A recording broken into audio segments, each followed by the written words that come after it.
Hello, good evening. Welcome to the Bobby Moore Stand. I'm Gary, joined by Chris and Martin. Now, today is it's a pivotal day. Actually, it's been a great weekend.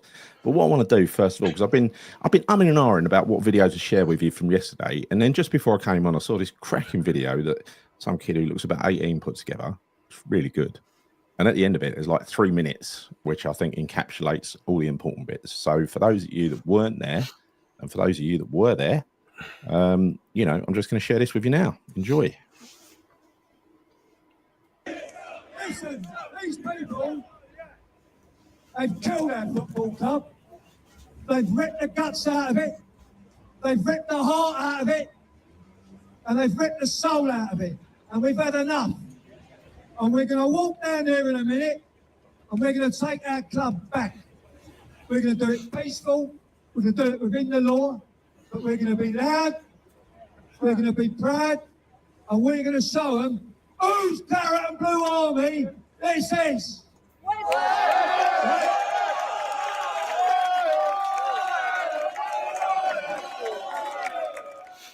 As you can see, we're at the front of the march, and the pastors arrived with a coffin in there saying, "Sold, our soul." Those black balloons, which we've seen at so many home and away games, West Ham fans releasing them as a symbol of the release of the club's soul. And I mean, you can see behind me thousands and thousands of people. Great night.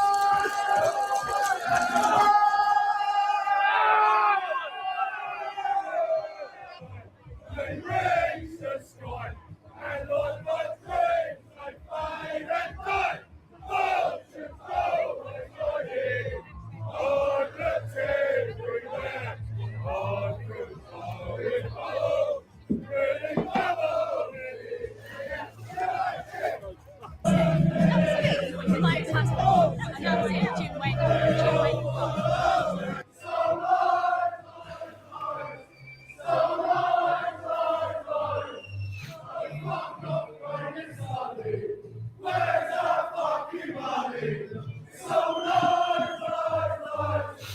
There's thousands turned out, thousands. So there is thousands still care. There is thousands that could be bothered to get out of the pub. And next time, we aim for even more. We've shown today that Brady hasn't destroyed this fan base. We've shown the world, not just Brady and Sullivan, that thousands do care. We sold our soul for that shithole. We sold our soul for that shithole. We sold our soul for that shithole. We sold our soul for that shithole. West Ham is for us, it's for the supporters. West Ham is for the community. West Ham is not for two individuals clinging on to power after years of failure.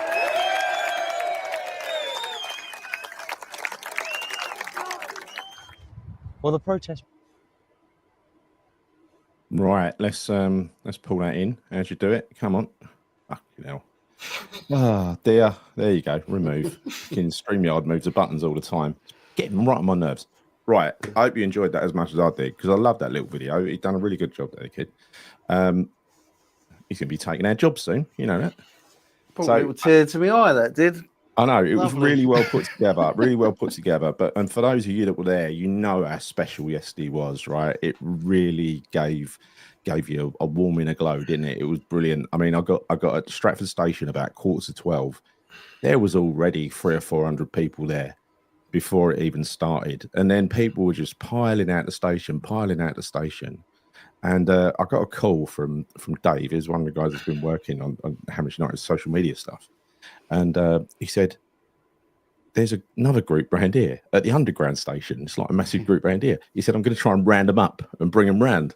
Right. So it was just like, it was amazing. It was amazing. The numbers were absolutely outstanding. And look, there's one narrative that's been set by the club, which is there was 2,000 to 3,000 there. We're going to ignore that because it deserves to be ignored. They're not known for telling the truth. Don't rise to it. Don't believe it. My estimate is 12 to 15,000, to be honest, at its peak. I mean, the people just kept coming. There's a video out there that shows you. It shows you that they just kept coming. There was loads. And it's an insult. And the narrative goes like this. It's the same 2,000 or 3,000 troublemakers with every protest. They're always the ones. It's bullshit. We know it. This is growing. This is going to another level now. And I just want to, I don't usually work with scripts, so bear with me because I just want to make sure I get this right. You know, not only did the protest go well yesterday, the Remembrance Day or Remembrance Weekend ceremonies were fantastic. And I think the way it was really classy, the way the protest, you know, got us serving soldiers to take the wreath across to West Ham's Remembrance ceremony. And then inside the ground, I mean, that's always really sort of really moving, in it, where you have all the serving armed forces there, looking immaculate. The crowd falls silent, and the last post just cuts through the air. It's a moment of reflection, and it was fantastic. But yesterday was it was one of those rare days where we could celebrate 2 West Ham wins. The first win was on the streets. I mean, thousands of West Ham supporters marching together with one purpose, you know, with families, banners, there were flags and voices all raised up as one, singing all the favourites, all the old favourites. You heard a few of them there. You know, there was one particular one where we went past the new stadium and people were pointing at it going, what the fucking hell is that? Which made me laugh. It's a simple one, simple yet effective. And look, many of those people went into the stadium afterwards with, like me, Chris, Martyn, with a spring in our steps and got right behind the team. And you know, I'll come to that later, but in summary, the posh seats were getting on my tits. So second half, me and Ross cut and run because there was no one in me Bobby Moore seats. I went back to the Bobby Moore lower, and all of the Hawaiian hammers were behind us and everything else. And the atmosphere in there was fantastic. They'd all been on the march, and it was just party atmosphere, party time, especially because we won the game. Ariola tried to do his best at the end, didn't he? But you know, we won the game. So 2 wins in one day. You know, I think everything Hammers United did, including staying behind at the end and picking up the litter, you've got to do all that. Everybody that was involved, all the volunteers, even the police were calm and relaxed. So a good laugh at them as we were carrying the coffin back afterwards, right? And so on a personal level, you know, I think this is all about fan unity. And as such, you know, I shook hands with Nick for the first time in, well, about a year and a half, I think. So that was good. We're fighting for the same goal. And to do that, you build bridges, right? Jeff Turner from the Cockney Rejects, he spoke with pure passion, as did Bill Gardner. And you've heard Paul already. Paul Colburn was, you know, he was just relentless all day as a force of nature. Jeff Turner said that it was all sparked by Nick's petition. So credit to Nick, credit where it's due. Very good timing, good instinct. Talking for myself, once I saw the organisation and what goes on inside Hammers United and what an array of talents they've got collected there, all bloody good at what they do, it made sense. It made sense. And from that point, we've been straight behind this thing. So it's been, you know, a couple of months now, I think, and it's been getting, you know, this is all after their success from last year, which we're all behind. But I didn't see a way through this to remove Sullivan and Brady. Now I do. Don't get hooked up on little worries, little concerns, little bits of spin that come out, right? It's really just one question you got to ask yourself. Do you want Brady and Sullivan gone? If the answer is yes, do you want them to go passionately enough for you to actually do something about it? If the answer to both of those questions is yes, then get yourself out there on the next protest, right? Because this is not it's a marathon, not a sprint. I nearly got that the asked about face. It's already gathering huge momentum, and we're doing it in the West Ham way. You know that we're the ones that know how to celebrate better than anyone else. Look at the party in Prague. Whenever anything good happens, we're winning the league. We celebrate it like it's, you know, nobody celebrates like West Ham fans. And that's what this protest was like. Such a beautiful feeling. Kids there, families, the lot, and everyone was nice. Spoke to so many people throughout the day. It was lovely. I will mention a few, but I'm crap with names, but a few names stood out. I'll tell you why in a minute. That's really it. I was proud to be a West Ham fan yesterday. I still am today, funny enough. And winning on the pitch doesn't weaken the protest. doesn't make the owners right. What it does is it strengthens the protest, because if we're protesting when the team's winning, it means an order of magnitude more than it otherwise would. So I'm just going to pull the fans up, because I struggled singing this yesterday. Words. We sold our soul for this show. Bit of a correction. We didn't sell our soul. They sold our home. They didn't sell our soul because, as you saw yesterday, it was reinforced. The soul is alive and kicking in those West Ham fans. We've moved from one building into another building. The new building's not very nice, but it's about the people inside that building that gives it the heart and the soul. And that heart and soul, from those West Ham fans, I'm afraid, Brady and Sullivan, it's not for sale. It's not for sale. Never will be. So when you fuck off very soon, there's a bright future ahead of us, They won't be here. Us fans will be more united than we've ever been for a long, long time anyway. There'll be a much stronger link between the fans, the manager, and the players. Let's cut out the middlemen. We don't need BS. We don't need them. We don't need any more BS. We're tired of listening to it. Fuck off, Brady and Sullivan, and let's get on with our lives, supporting the love and West Ham. Come in your hands. Yeah. Right. So that's me. Serious bit over. I just had to make sure I didn't miss anything out. A couple of mentions, and again, I'm going to hand across to you in a minute, but a couple of people that came up. I'm terrible with names, so apologies if I spent 10 minutes talking to you and don't remember your name, but I barely remember my own name these days, so sorry about that. But one name that I weren't going to forget was Turbo Dave. He introduced himself. He said, "Oh, Gary, named Dave, Turbo Dave." Now, even I'm not going to forget that, am I? And he started a lot of the songs down at the Praise. He's a fucking funny bloke. Really liked him. Perez introduced himself. Malcolm, a few other guys. But there was someone called Gary with his missus, I think. Didn't catch her name, but she said I think her dad was called Gary as well. So that's two more Garys. Obviously, both very sound blokes, as you'd expect from a Gary or a pair of Garys.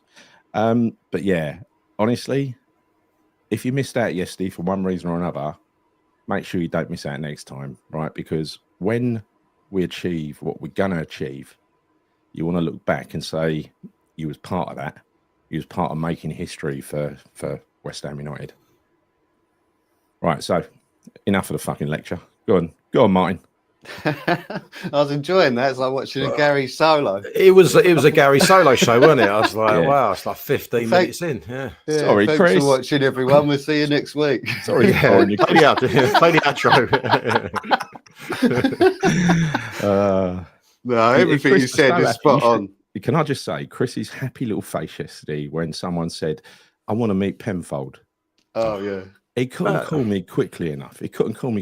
Honestly. Can I just point out, though, this is not the first time it's happened. It's not. So, as you may recall, in the last March, another fella come up to me, started chatting, and then he said, where's Penfold? And you happened to be walking behind me. I said, he's just over there. He's just behind me.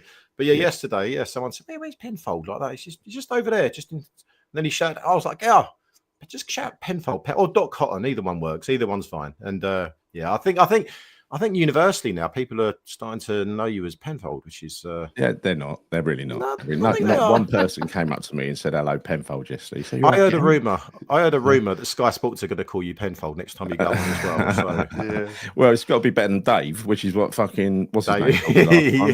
All right, Dave. But yeah, good to meet. I saw Cat again yesterday as well, didn't I? Cat. I saw a tweet earlier with Cat with Martyn Allen, Cat and Dog. Mad dog. Brilliant. Yeah. So, Chris, what was your views of the day?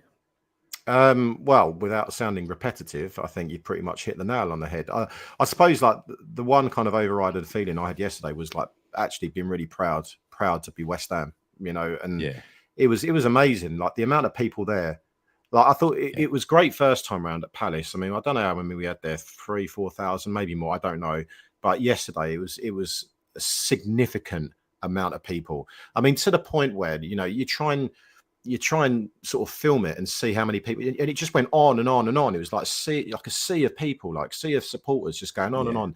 And I don't even know how you can estimate that, but I'm with you. I mean, for me, it's circa over 10,000 easily, no question about it in my mind. And like all passionate West Ham supporters, they love the club. They're all there for the same reason. Yeah. You know, we're all united. It felt like, I mean, people say it felt like an away game. Truth is, I mean, it was better than an away game because there was more passion for this. Do you know what I mean? This is about the future of the club. This is about the future of the club. And it was great. And I would have gladly kind of missed the game and just carried on outside with the protest, to be honest with you. And just stayed there for, another 90 minutes because it was fantastic, and met some really, really lovely people, proper West Ham people. And I love it, mate. I love it. I don't know what more I can say, Gal, to be honest with you. I don't. The same here. Martyn, what about your thoughts? I do much of the same, but I just think that them two marches, that one and the Palace one, is probably my two best days at the London Stadium. I mean, we've had some good European nights there, but as an actual whole day goes, it is amazing. If you haven't been to either of them marches, and you've got to come to the next one. I mean, it's unbelievable. It's like old West Ham, isn't it? It really is. It makes you feel like we've still got a club. We've still got something. The people, everyone's fight like together. Everyone's united, same goal. It's amazing. I absolutely love it. Kind of felt like Upton Park a little bit, didn't it? Felt like it. There was definitely essence of that. Some of the songs were as well. The way I look at it, Gary, is, like we all say, obviously Brady and Sullivan ripped the heart and soul out of the club. Well, I'd kind of disagree because I think the heart is the fans, and yesterday for me, that's what it felt like. That was the heart of the club and it's still beating strong, that's how it really, really felt to me. So, and that's just like it's such a nice feeling to have because you don't get it in the stadium. No. But that they exist. Our people are still out there, in their thousands and thousands, and it just felt great. So, I loved it. I loved yesterday. It was brilliant, and it's few and far between that you get all them West Ham fans together like that because we're just mixed up with all them tourists and everything in that stadium. It's so good to be together as just marching. You saying about the numbers when we walked through the Carpenter's Tunnel, like after that bit, and as we went up that hill, as a bit of a climb, and when I looked back at one point, I had like goosebumps. It was like the parade after Prague. It was just endless. It was amazing. And in Prague impressed on me because I always knew what a well-supported club we were.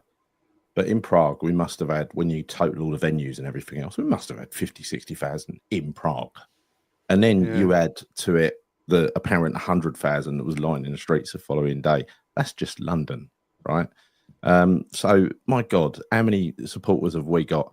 We scratched the surface yesterday, and look at that. It looked like an army, a Clarenbourg army, right? It was amazing. And this is somebody that I met yesterday, Perez. Protests were incredible. I was genuinely moved. Well done to all involved. Yeah, lovely to meet you, Perez, as well. Again, it's one of those names. It's a bit unique, so I can remember that. Right? Like Penfold, so many people come up. Also, being a unique name as well. Yeah, I know. But look, there's just only one problem I've got, and I put this up accidentally earlier. This comment, right? Because this is from Martyn Barrett, right? And this is my point. What I said earlier, right? Martyn, don't like the owners, but what's the alternative? That's not of your concern, Martyn. Right? Is all you need to do is join the protest, get on board, and get these fuckers out. Right? That other stuff will take care of itself. It's above my pay grade, as they say in work. Right? It's above all their pay grade. What will happen will happen. But it ain't them. We don't want them. We know that. Right? So sorry to be stern, but that's that people have got to stop dwelling on the things that they can't influence and worrying about the minutiae of these things, right? We will know sooner rather than later what's happening. And again, Bill alluded to it yesterday, and I'm not going to say anything more on this, but something can happen sooner rather than later, right? No promises, of course. And thank you for the $4.99 as well, Perez. Very nice, yeah. Right, so went on to the ground. Can I? Well, when we got to the ground, I've got to be honest. The posh seats, the people who inhabit those posh seats, change every week. So I realised what I was missing going back to the Bobby Moore. I must admit, I loved it in there. It was good. It's everything that the posh seats ain't, because you got people around you that you recognise, that you got a relationship with. And Paul was going in there as well. My cousin, who we did the march with, he was there with his kids. You were there with your kids. Exactly. It's a sort of it was a family thing, right? And yeah, it was the difference in atmosphere from the Bobby Moore to the posh seats, where you're surrounded by tourists. It's night and day. And there was one woman there yesterday. She was there with her boyfriend, and honestly, not just because she's a woman, but she had a really high pitched voice. From minute one, she was cutting off the players, right? Absolutely, no matter what happened, she was screaming at them. Never seen her before. Getting on our tits made no sense. So second half, me and Ross said, "Fuck this, we're going to go into Bobby Moore." So glad we did. Great decision. Great decision. Welcome back, mate. Welcome back. I think what I'll do next year, I might keep those seats and flog them like everybody else clearly does. The posh ones, yeah. Yeah. You need to come back, mate. Honestly, I know you get a decent view where you sit, but to be fair, I think in terms of atmosphere, and it's a million times. I mean, I know it's not amazing at the London Stadium, but that is one part of the ground. There's probably only 3 areas of the ground where I see an atmosphere emanating from, and one of them is the Bobby Moore Lower. Yeah, and which is towards ever us, right? Towards ever us. Do the posh seats have retractable name tag? No. What I might do though, one of my favourite songs yesterday refers to this badge, because the petition that was handed in, it wasn't printed out. It was a big sort of representation of it with that badge, our old badge, on the back of it, our proper badge. And a song broke out, "We Want Our Badge Back," because of course we want our badge back. So what I might do, because if you look at my name under those two seats, it's got the new badge above it, right? I might get a couple of little stickers with the old badge and stick them over the top of it. Just to be petty, you know, that's what I do. Excellent. So, should we talk about?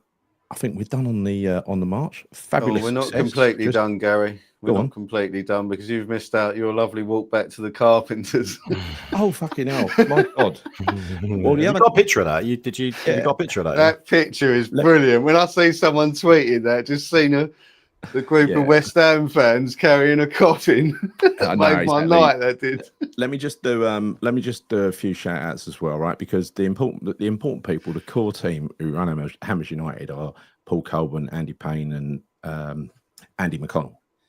Andy McConnell's actually on that video that's in the description that I just shared, right? So really, really good. Dave as well, who does a lot of the social media, has got a lot of creativity. That video the other day was made by Andy McConnell, by the way. I've just been helping with the technology, that's all.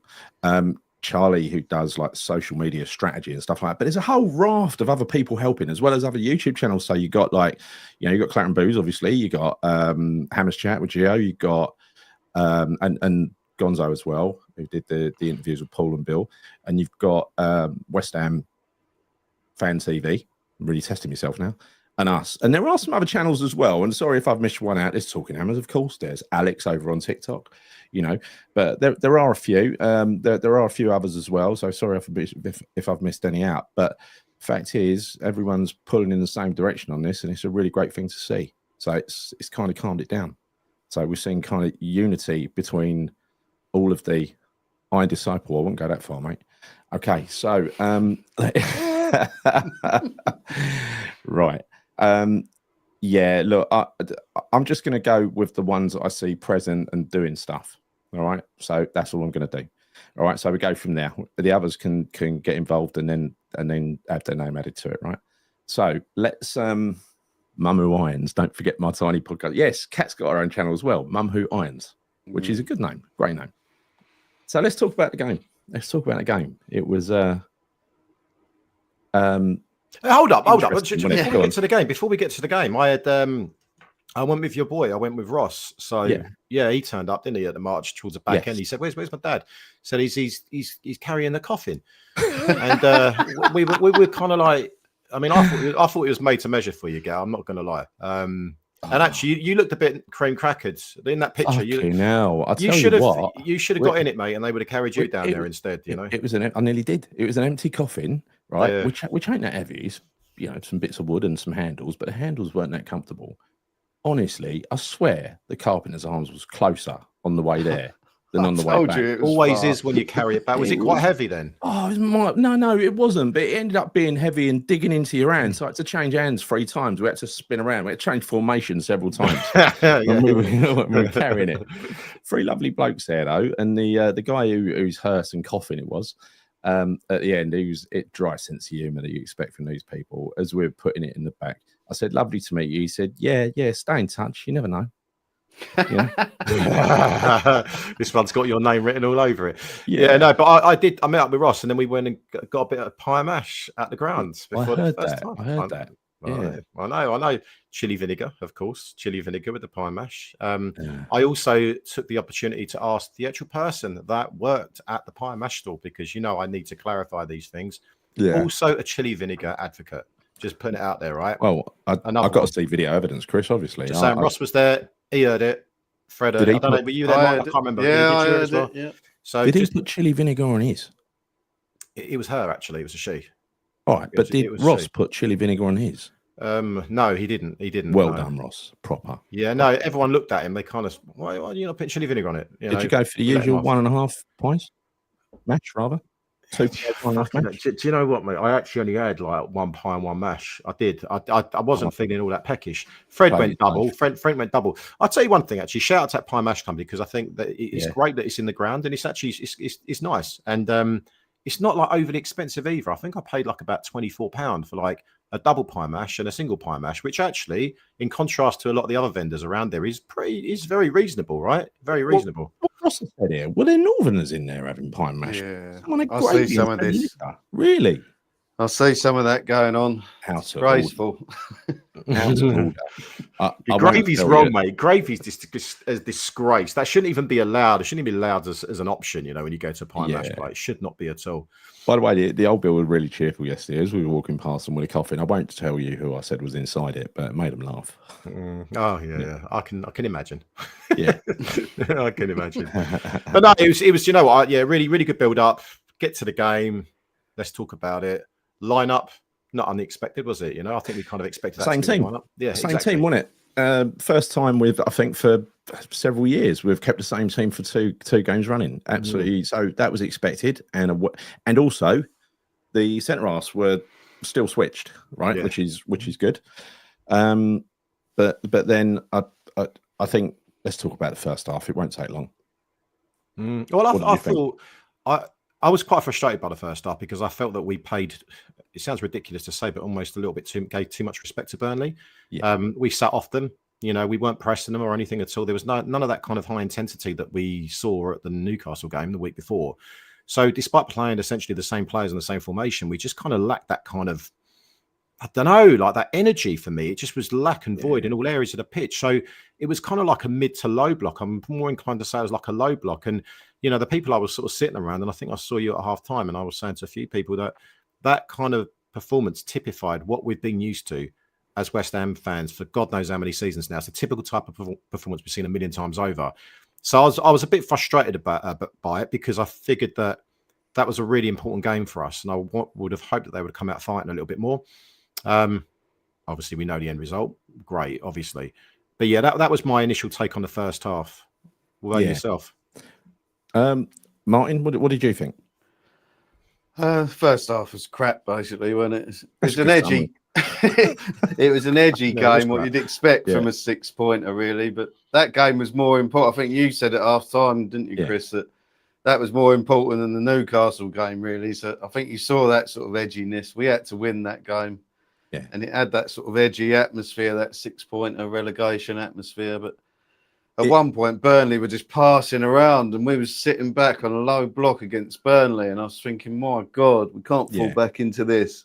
But we were giving Josh Cullen all the time in the world. I mean, that was really frustrating me. You could just see that we were just sitting off of him. And I was thinking, what are we doing here? I don't know. Is that nerves? I mean, is that the game plan that we're going to sit back and try and hit him on the counter? Like, I don't know. I just don't know what the game plan was, really. I think what you get from Nuno after a game is he answers the questions, which is quite good. And he comes out with stuff that typically I agree with. He's not been like recent managers where he just, comes out with bland nonsense. And what he said after the game was 2 things. He said, we let them have the ball too much. Yeah, check. And we got to stop going 1-0 down and expecting to recover games. Well, check, exactly. But we were doing far too much side-to-side passing. The forward play for that first 35 minutes was just desperate. I think Bowen was trying to do too much by himself because it wasn't quite working out. And that's always a sign that things ain't going well. Bit disjointed up the top. I didn't think Paqueta had his best game either. So one good, one bad in the last 2 weeks. Probably should be dropped, Chris. You know what I mean? Just saying. Right. So yeah, but once again, we went one down and we responded. Yeah, that's the positive, isn't it? We've done it again, but we can't keep doing it. But it is good to... Yeah. But the heads don't drop when we concede all of a sudden, and that's only a recent thing in the last couple of games. So that is a big positive. Their goal, first of all, it is Diouf not getting tight to the guy who crossed the ball, to the winger. He was pulled into the centre, Diouf, and then he had time to get close, but he chose not to. I don't know what he was thinking. Easy cross, no pressure on the ball. And then the guy, Kilman saw the player so late that he'd already got a jump on him. Yeah, so he's ball watching. Kilman's ball watching. I've watched that clip back, and he's literally just watching, and he's not paying attention of his man. And that's not acceptable, right? He should be all over that guy. He should know exactly where he is, be completely aware. So I know, look, at the end of the day, you can argue and say that, Diouf shouldn't have allowed him to get the cross in. But for me, if you're a centre half, you need to be watching your man.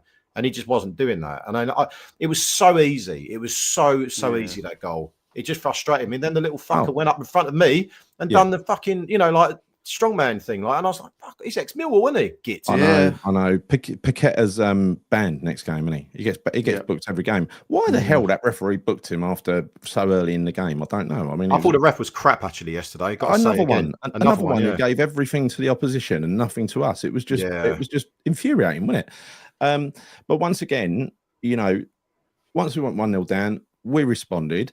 I think you want to see Somerville have a shot, and that is what he did from the corner. He cut inside. He had a shot at goal, and that is perfect poacher play from Callum Wilson at the back post. If you look at the thumbnail and you look at his eyes, and all the defenders know what's going to happen, but his eyes, he's totally focused on that ball and placed it in the corner. He's just like, he goes into a different mode. Yeah, it's like when there's a chance, doesn't he? But he scored a lot of his goals like that. Good finish, expected finish, proper striker's finish, mate. He anticipates, he gets into the right spaces at the right times. He's gambling a little bit in terms of where he is, but he's paid off, and I think that's what a proper centre forward can do for you. He's never going to lose that. There are a lot of things he will lose in terms of pace and this, that, and the other. But I think having that, that knack and that ability to kind of be in the right place, he's got that. I think he keep him fit. Yeah. I can see him scoring a few goals for us this season. It's a big if, isn't it? SRB WHU. I'm not going to talk about that. I'm just going to keep my fingers crossed. I'm not going to share it on here. All right. Yeah, I saw that. But something is afoot. So let's just be patient, right? We've waited this long. We can wait a little bit longer. Kilman ball watching. I mean, there is a time when a centre half can maybe have a little break and have a nap, right? And it's when the ball's down the other end of the fucking pitch. He's got to be on high alert when we're, when we've got a player running down the wing about to cross the ball. He should be on high alert and picking up his man. He's fucking ball watching. Yeah, so that's absolutely his job. There's no excuse for it at all. Oh yeah, it's terrible that a player can switch off like that. We've heard them comments from Gary O'Neill that they had to keep him in checked and switched on. That's not good enough for a Premier League defender. No, I know. It really isn't. So Paqueta's banned next game, so effectively he is dropped. So it's good that Nuno's listening to me. I wonder who we're going to put in instead of Paqueta, though. What are the options? Surely he's not going to go with He's not. He might go Madagascar. Madagascar. Madagascar. Get it right, mate. Jesus. I think he might go in with Fernandez a bit further forward, maybe, or something. Special call out to Fernandez, by the way. He was fantastic yesterday, wasn't he? Unbelievable. Yeah, man in the match. Yeah, and Potts would have been close to man in the match if he hadn't got a dead leg. Thank God that's all it was. Yeah. I mean, walking okay.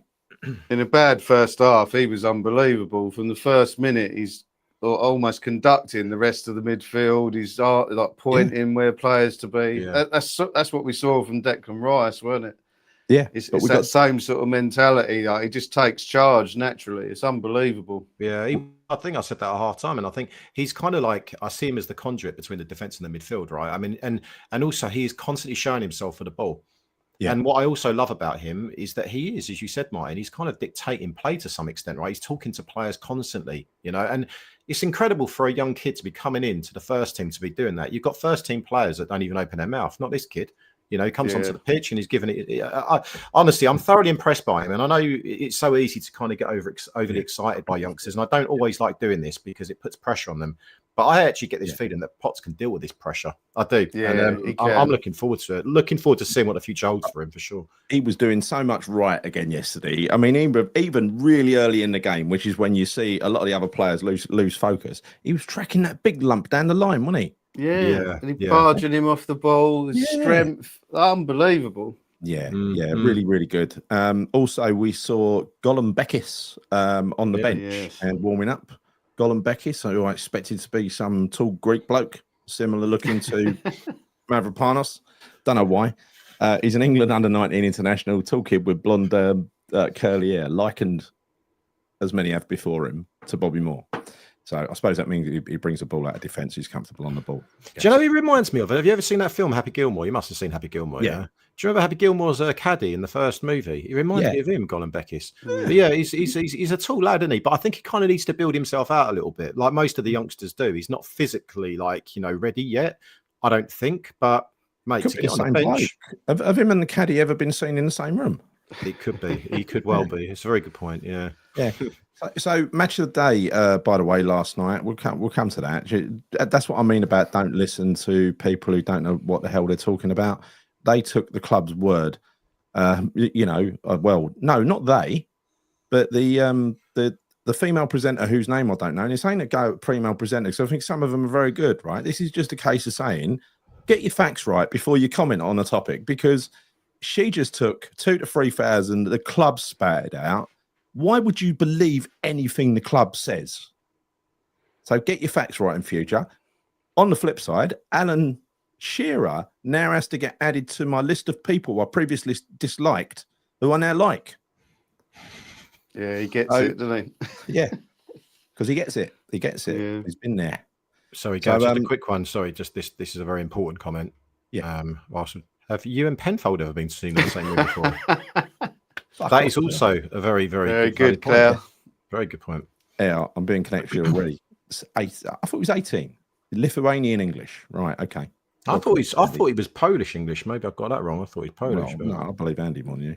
He knows thanks, stuff. mate. Yeah. He's a very, very good player, though. Definitely, he's on the right path. But I just wonder if he is a little bit lightweight. As Eric B. and Raheem once said, Bournemouth got paid in full today, didn't they? They did. So, perfect timing, I think, for us to go up there, isn't it? Well, hopefully, yeah. I mean, they got absolutely pumped today, didn't they? They did. You got to laugh, right? Well, it's not us; it's someone else. You got to laugh. Yeah.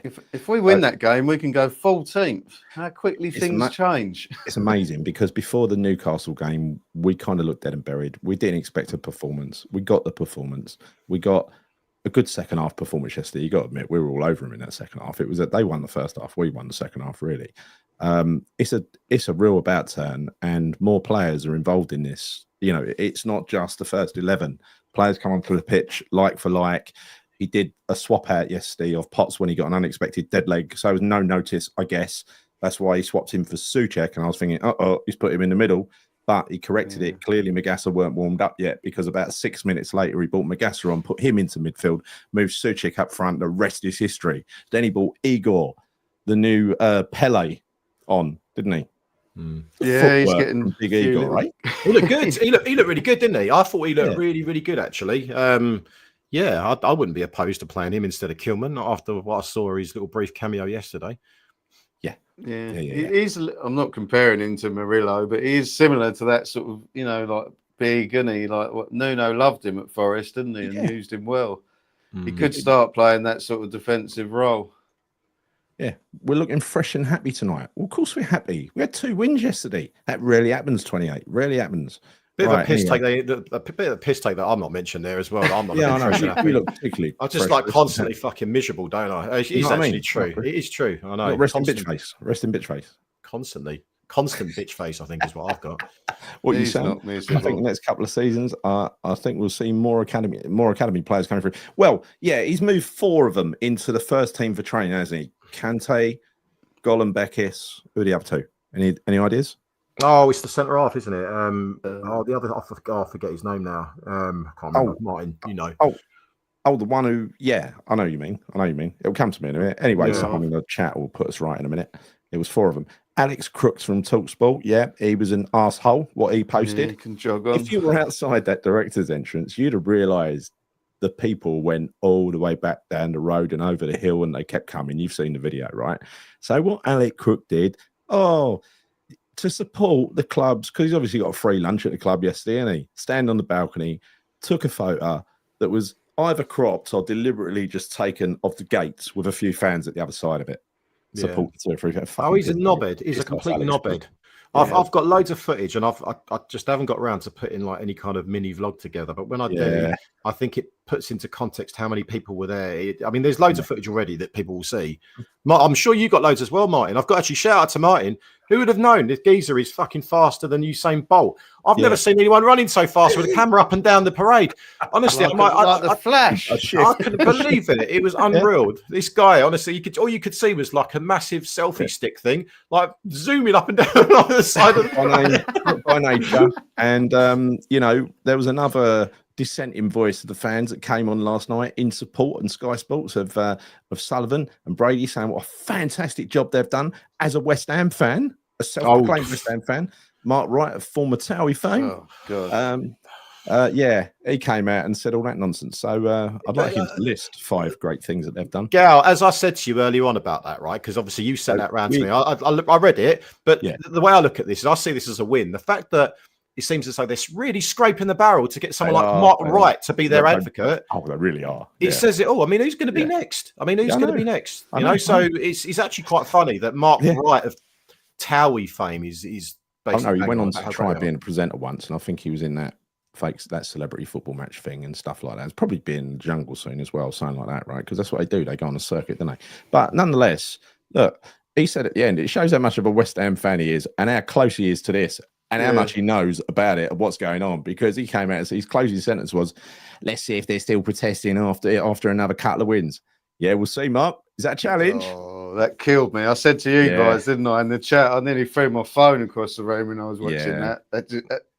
Yes. I hope we remind him when he's given these lovely character references about Sullivan. I hope we remind him when he's proven wrong. People like that don't. They don't, because he will be proven wrong. That is 100% true. You know, and anyway, who cares what he thinks? Who cares what he thinks? Right. Anyway, was that one of the Daves we met yesterday? I met so many people yesterday and said about the channel, loads of great comments and enjoyed it. It's so hard to remember everyone's name. And I'm not being rude, but it's totally rude, mate. You should remember their names. Yeah. All right, come on then, Chris. That detail. I'm not going to talk about. They know that I know that they know. So I'm not going to talk about them. Yeah, but no, Martyn and his stick. That's now your new nickname. We've got Penfold, Martyn and his stick. Yes.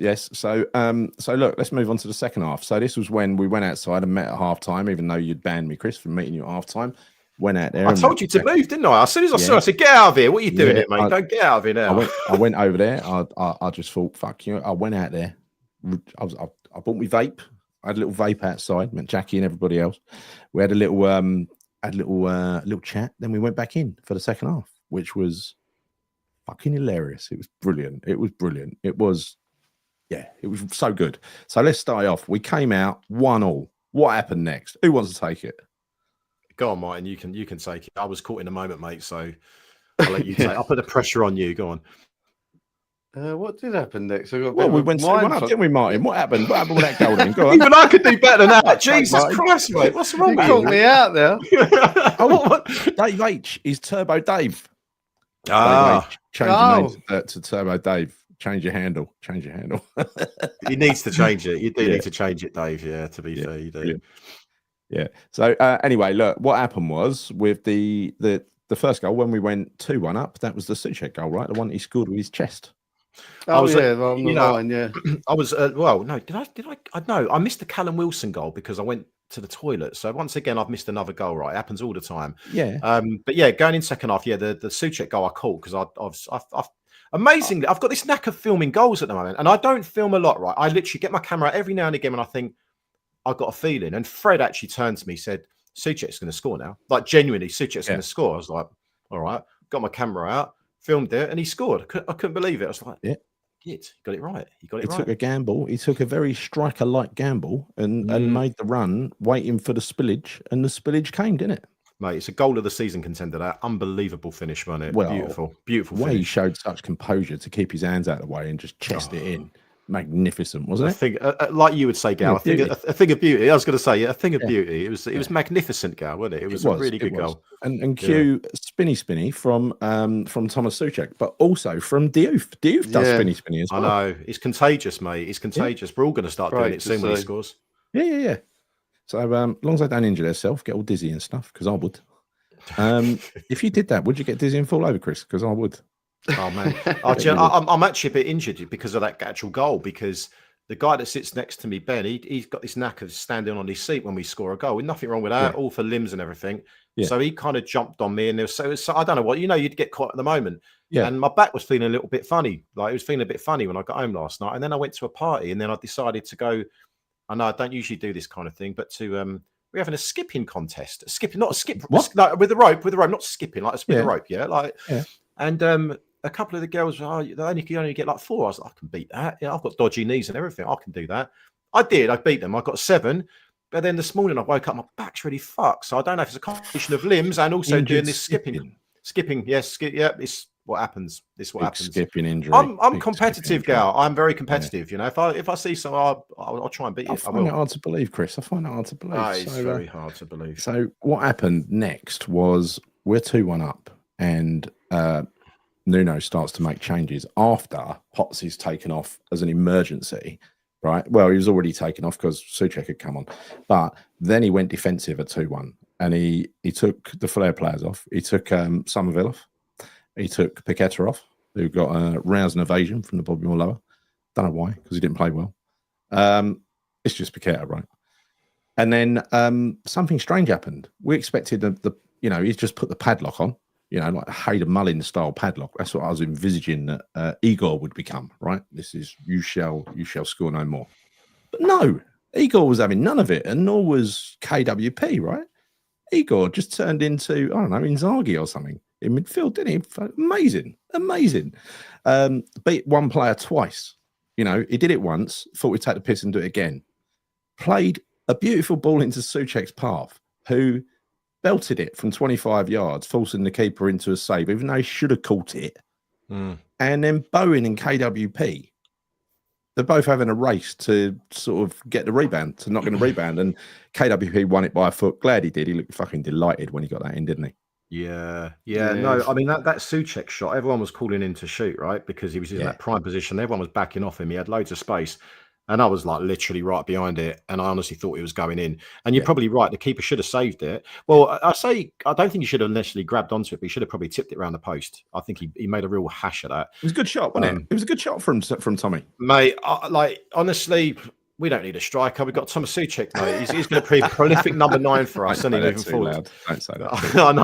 No, but the guy gets so much stick. And you look at his goal scoring record, mate. It's unbelievable now. I mean, he's up there with I think he might be 7th in terms of all-time Premier League goal scorers at West Ham. That's something like that. But he's scored so many important goals for us now. That's two goals in a week, basically, coming off of the bench, decisive goals that he scored for us. He is invaluable for us, no matter what people say for him. In terms of his lack of ability, the one thing you can't argue about Thomas Sućek is the work rate and the effort. And I genuinely believe that he cares passionately about West Ham. I mean, you only need to look at the amount of cuts and fucking bruises and bashes his geezer's taken. He puts his head in where it hurts every single week. And he cares about the club. You want to keep people in the club that have that passion. Of course you do. And he's popping up and, getting these goals so frequently for us.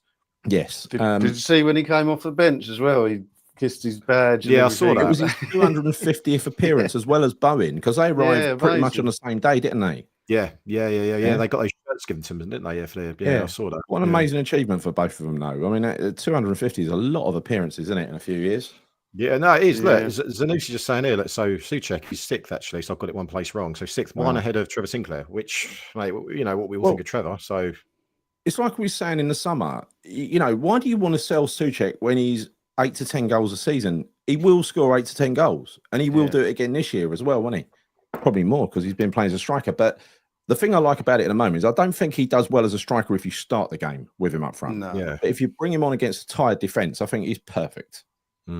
Yeah, it's working out all right. I mean, we can see Wilson beginning the second half. He's just trotting about, isn't he, and not winning all these battles.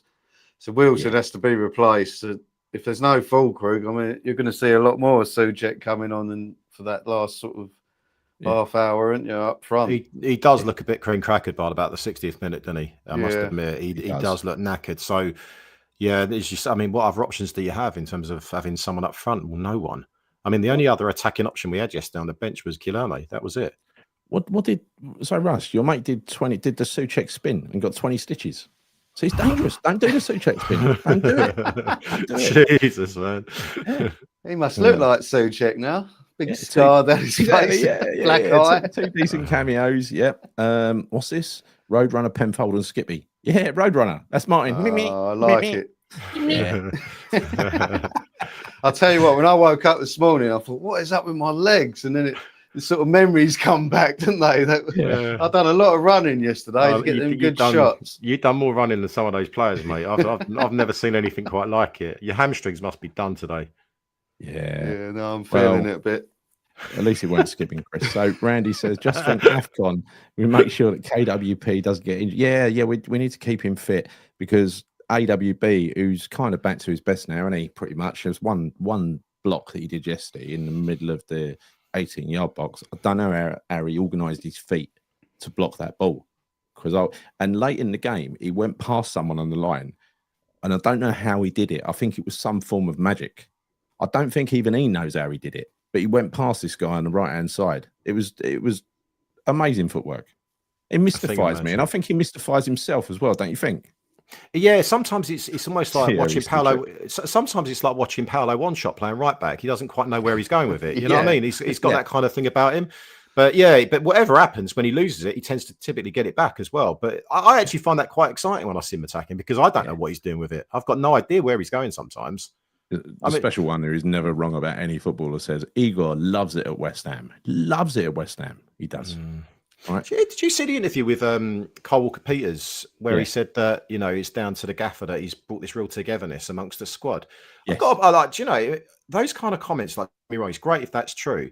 But fucking hell, don't players say that about every single manager? Well, that's what Potter was supposed to be doing, right? Yeah, he was supposed to be building this team. Yeah, but Gary, people were saying that about Potter, though, that he's brought a togetherness and all that bollocks, like before the start of the season. Yeah. And so when people say that, I take it with a bit of a pinch of salt. You know, maybe it's a bit of arse kissing from players when they say that sometimes. Yeah, well, it kind of is, but I'm more inclined to believe it under Nuno because, frankly, I think he's quite convincing. And like I said, I said this, I can't remember where it was yesterday or whatever, if I'm repeating myself, but he speaks with passion in English that ain't his mother tongue, right?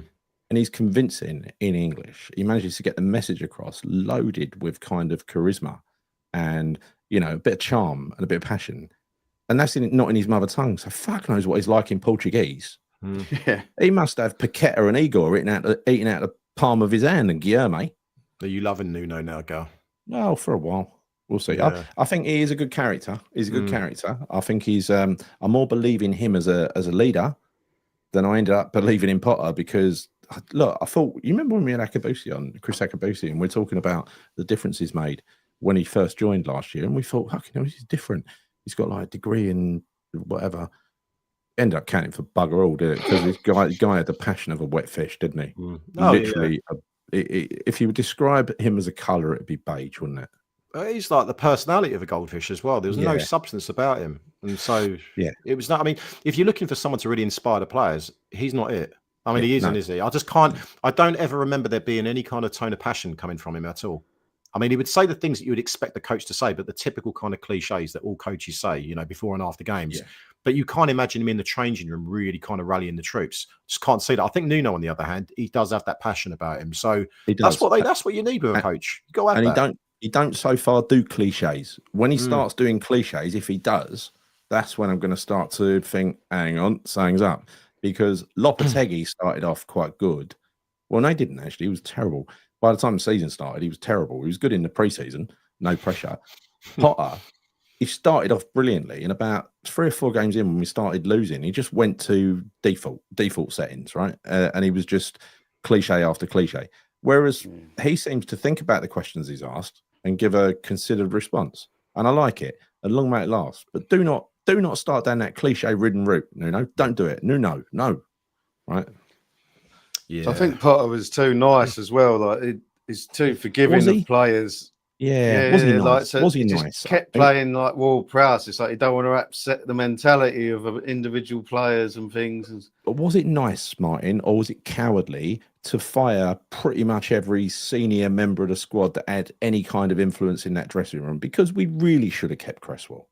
At least. Oh yeah, definitely. There's some big mistakes. I don't think he wanted to stay though, Gal. I know he spoke. I heard that he didn't want to stay, but I think Soufal was probably one that we should have kept because he had a bit of leadership about him. I know that he wouldn't have been a starter, but you need those kind of characters in the dressing room, don't you? So yeah, we do lack that, and I think that's one thing that we've missed this season for sure.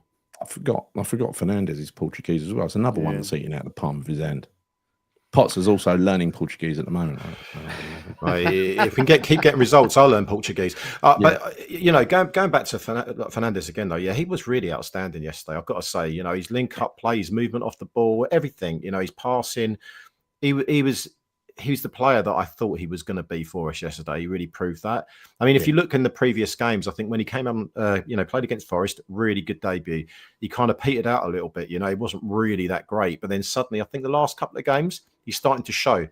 You know, I mean, this needs to continue, right, on a sustained period of time. But I really do like what I'm seeing with him. I do. And I think if we can get that right, you know, the pairing right, which we seem to with Potsy and obviously with Fernandez and Paqueta, you know, I think it's starting to look good again. It is. But I think the difficulty is whenever you play I think it's always going to be hard if you're playing with James Ward-Prowse. In fairness, it's always going to be difficult because the geezer's so damn slow. You've got to make up.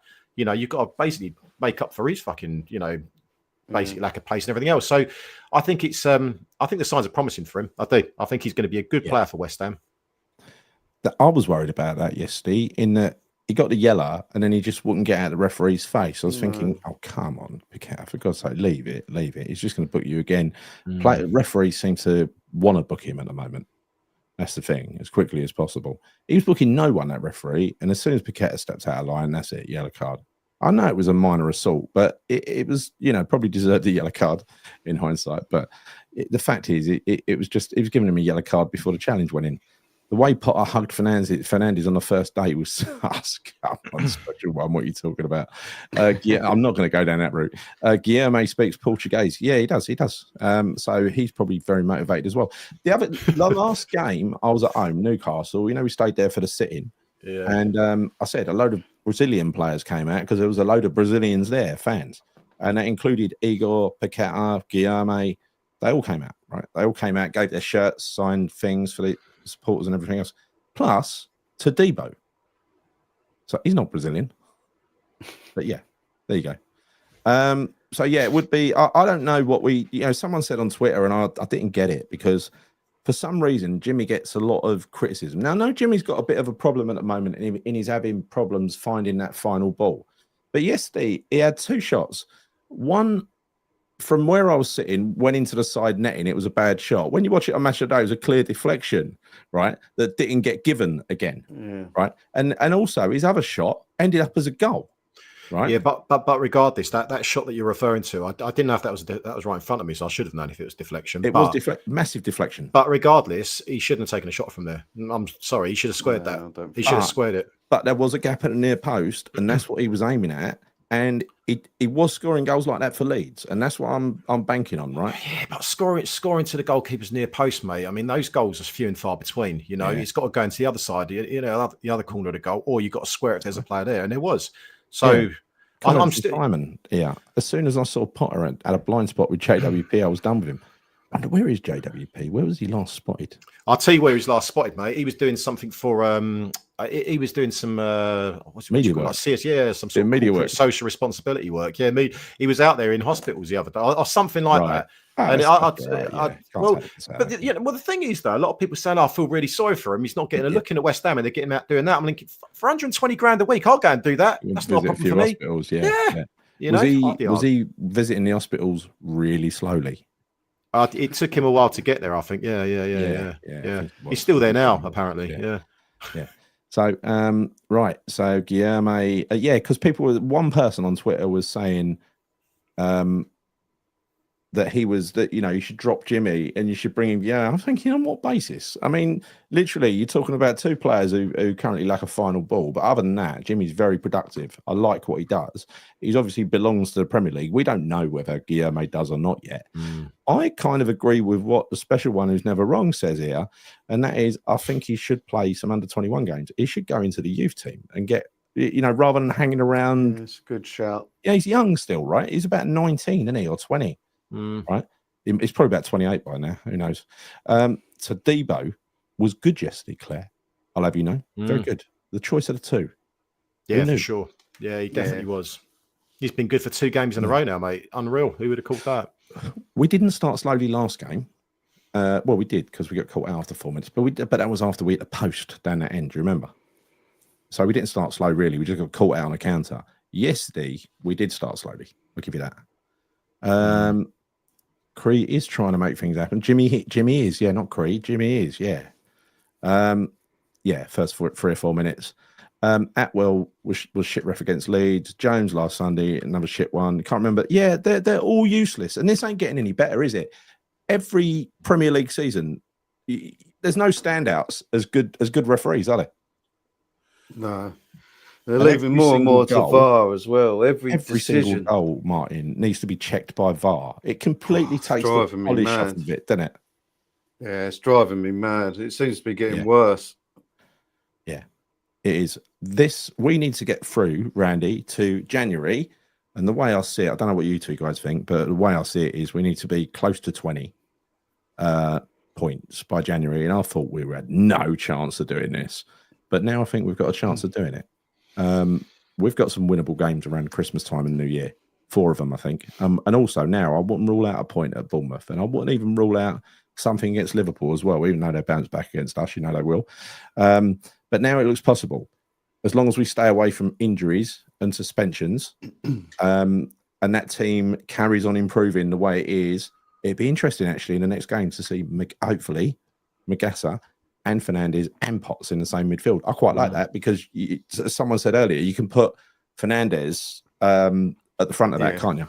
Yeah, absolutely. Because you know he's got the ability to play those passes into the final third. So I would have no hesitation in playing him a little bit more of an advanced midfield role. So and I thought Magassa did well yesterday as well. By the way, I thought that's probably one of his better performances since he's come off the bench. He looked pretty decent. He will be decent. It's just that he's new and he wasn't fit. He will be decent though. If he lives up to his billing, he'll be decent. The one decent thing that came out of Potter, him and Diouf maybe with Macaulay. Yeah, maybe Antonio not in charge. Pre-match tunes need the eye of the tiger in the dressing room to motivate the boys. Says Trudge. Yes, I don't know about that. Do you reckon they wouldn't know it, would they? It'd be like Chris talking about what's his name, Phil Fear on there. Yeah, it'd be like it'd go over their head. Eye of the tiger, what's that? Everyone knows Eye of the Tiger, mate. Come on, whatever. Everyone knows. In all fairness, I don't think you can compare Eye of the Tiger to Phil Fear. Yeah, man. Exactly.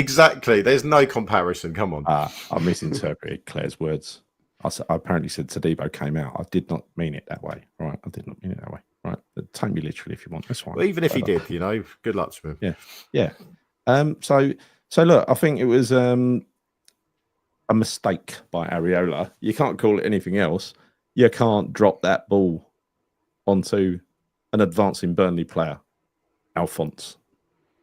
Bloody ruined my prediction, didn't it? I had 3-1. I was saying to Reese, I've got the bloody prediction right again. He ruined let's get something right here, Martin. Let's get something right. So I usually say 3-1. I say it quite a lot, but if you may recall, when I think it was 4 of us doing a show the other day, and I said, you can guarantee there's going to be goals, and it's going to probably be a game like a 3-2. And that's what I said. But right at the very end of the show, I turned around and said 3-0 because you said 3-1. So I genuinely believe answer, Chris. It doesn't matter, mate. I'm going my first answer. But yeah, it was that, mate. What is Areola doing? Like, what the fuck is he doing there? I don't know. I mean, Chris. I'm not having this. I'm sick and tired of these stupid poncy mistakes that he's making all the time. It annoys me so much because he does have ability, Areola. He has some really good games, and then he just drops a clanger like that because that is piss poor. I mean, honestly, it was of no real surprise. It was Josh Cullen that scored against us, wasn't it? You know, I mean, it was written, wasn't it? It was good that it was him rather than someone else, wasn't it? Really? Yeah, but I don't. No, you still don't want it. You still don't want it. No, it's not good that it was him. He plays for another team, Gal. It's not good. I'm not pleased about Cullen scoring against us. Use the term "good" in its loosest possible sense, right? I'm just saying. And don't put words in my mouth, Chris. Don't put words in my mouth. You said good, mate. I'm not me. What? You fucking said good. It's not good. It's never good when anyone scores against us. Fucking hell. Like, me. Anyway. Oh, do you know what? I'm glad that he scored because he used to play for us. No, I'm not glad about that. I wanted to have a bit of a chilled like couple of minutes, and I was like thinking, "Fuck me, what if Bird?" I know it was right at the end of the game, but I was thinking there was no stress though. We were 8 minutes into a 6 minutes injury time. And yeah, but you know West Ham though, Gal. You know West Ham, and some of these games you've seen it. In hindsight, my point is, if someone's going to score, I don't mind that it's Cullen. But if someone's got to score, that's my pretext, right? But no one should be scoring. Not someone's got to score. Areola should not be making that mistake. He's like literally. He might as well just give him the ball. Well, he did give him. Well, I should say, you go. Oh, did you used to play for West Ham? Here you go, Josh Cullen. Lovely. You go. Just tap it here in the corner. It's poor. It's really poor. A win is a win. Stop moaning, Chris. Right? A win is a win. But in other games, Gal, you make mistakes like that, you lose games, and that's why we've got to rule that crap out of our game. We've got to rule that sort of stuff out. We can't be doing that. I agreed with Claire the other day at 4-2, so that's the score that I went for. I went 3-1 on Fernandez actually. Ogami Ito went for 3-1. Trim kept saying 3-2. I don't know what Trim is. York, what?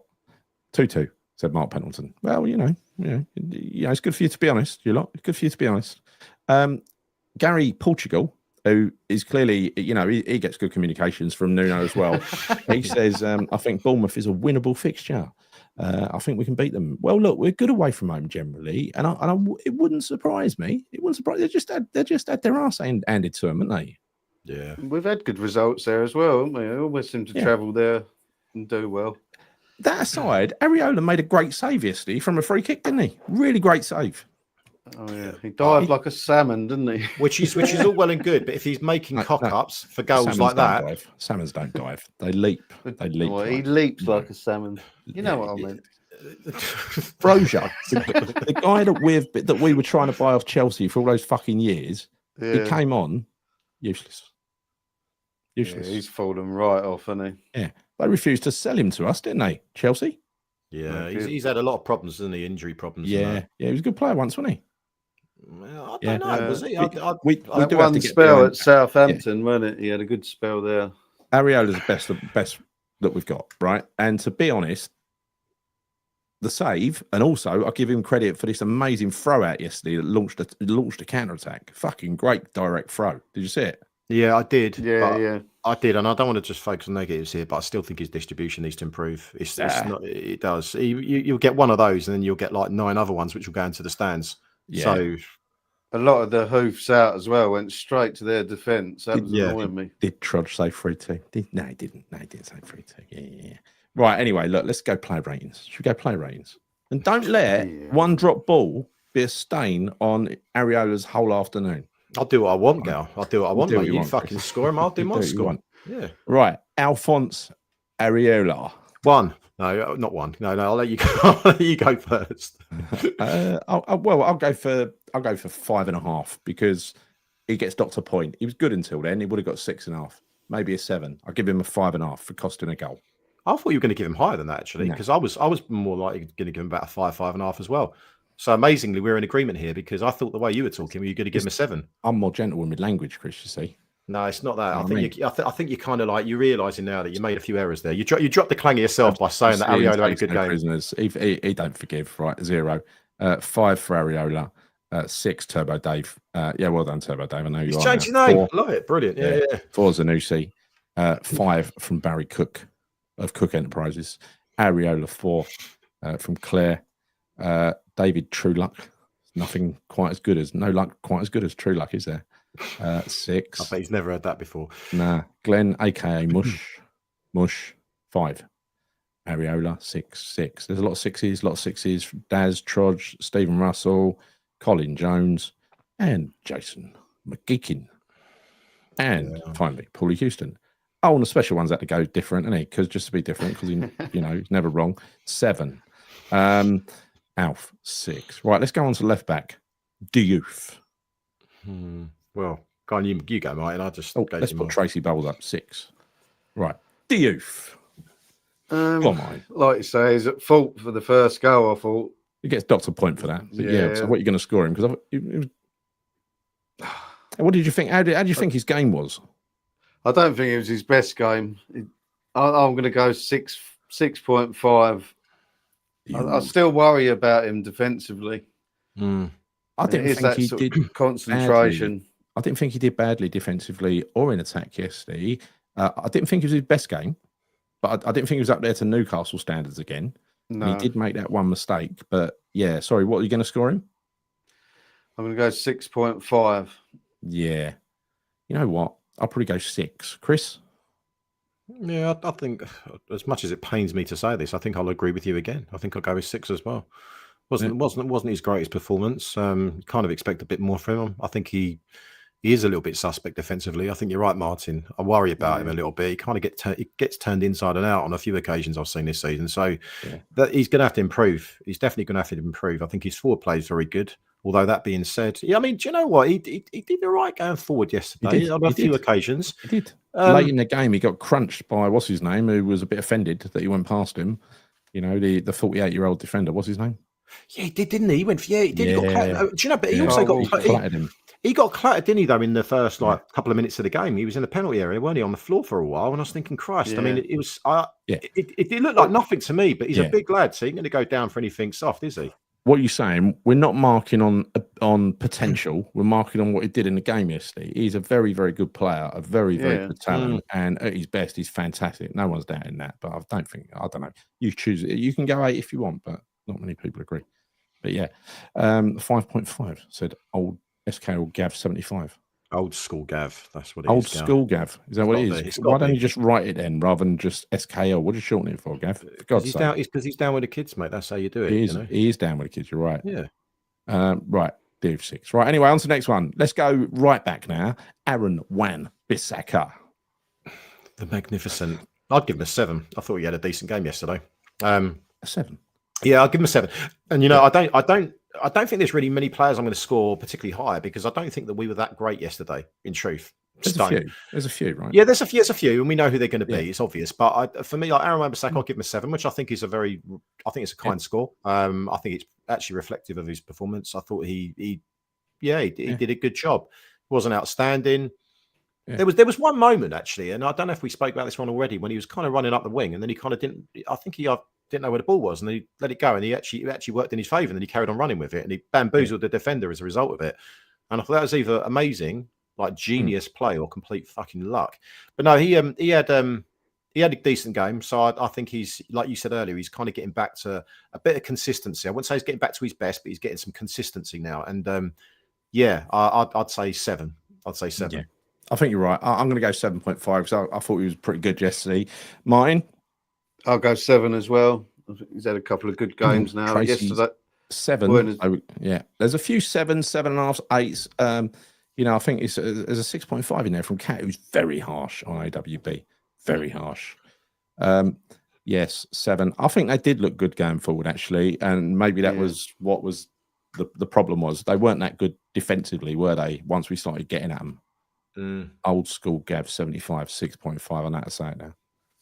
7.5, 7.5. Yeah. So let's go to centre halves. First of all, everyone's favourite, Max Kilman. 5. You can't do 5 that, for me. He could have fucked the game up there, couldn't he? Yeah. I'm just bored of scoring this geezer every week, to be honest with you. It's just there's always something to talk about, and it's usually negative. Apart from last week, but even last week there was still something. I'm with you, Martin. I'd give him a 5 as well. I'm just tired. I'm tired of these. He keeps switching off. Yes, it just annoys me. Just fucking pay attention, mate.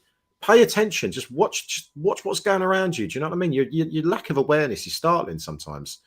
It's funny that Diouf didn't have the best of games, and nor did Kilman on that side. Whereas on the other side, Aaron Wan-Bissaka played well. Todibo played well as well. So what would you give Todibo? I personally give him. I thought he had a good game. He was dominant in the air again. So I don't know where this version of Todibo's come from, but he's learned. Ever since he's got his haircut, Gal. Ever since he's got his haircut, he can head the ball. Maybe that's it. Could he not get his head to it before? Is that what it was? Maybe before it's kind of spongy. It weren't really kind of, I don't know, giving him, I don't know, maybe that's what it was. But no, he's you're right. I think it's ever since he's had his haircut, he's been able to head the ball. But he was by far, he's by far the best out of the two. Looks better as well. Probably aids with the aerodynamics. Can probably move faster. He looks like he can move faster. He looks fitter as well, to be fair. I'm just saying. It's like, I'd give him, I think at the moment, when someone plays well in defence and doesn't fuck up, you got to score them well. I'd give him a 7. Yeah, I would too, actually. I thought he was, I might give him a bit higher than that. I might give him a 7.5 because he's got that lump Kilman next to him that he's got to help as well. I thought he was good. Chris, explain this to me. Claire, 4.5 for Todibo.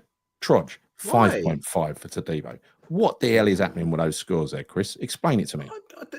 What Trudge has just said, Todibo messed up 2 times in the first 20 minutes. I can't recall that. I don't recall. No. Maybe, I don't know. I thought he was decent yesterday.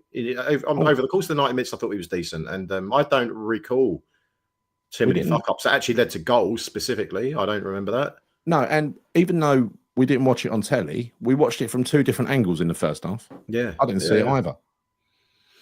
Don't know. I don't know. I don't really recall it, but for me, he was the best out of the two. Do you remember these goal mistakes that nearly led to goals that Todibo did?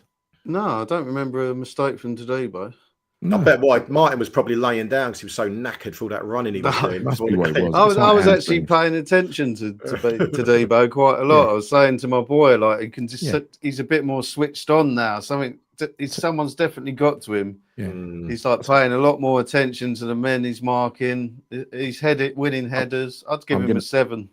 I'm going to trust you, people. I'm going to put your scores on the screen so I don't have to keep flashing them up because it's driving me mad, right?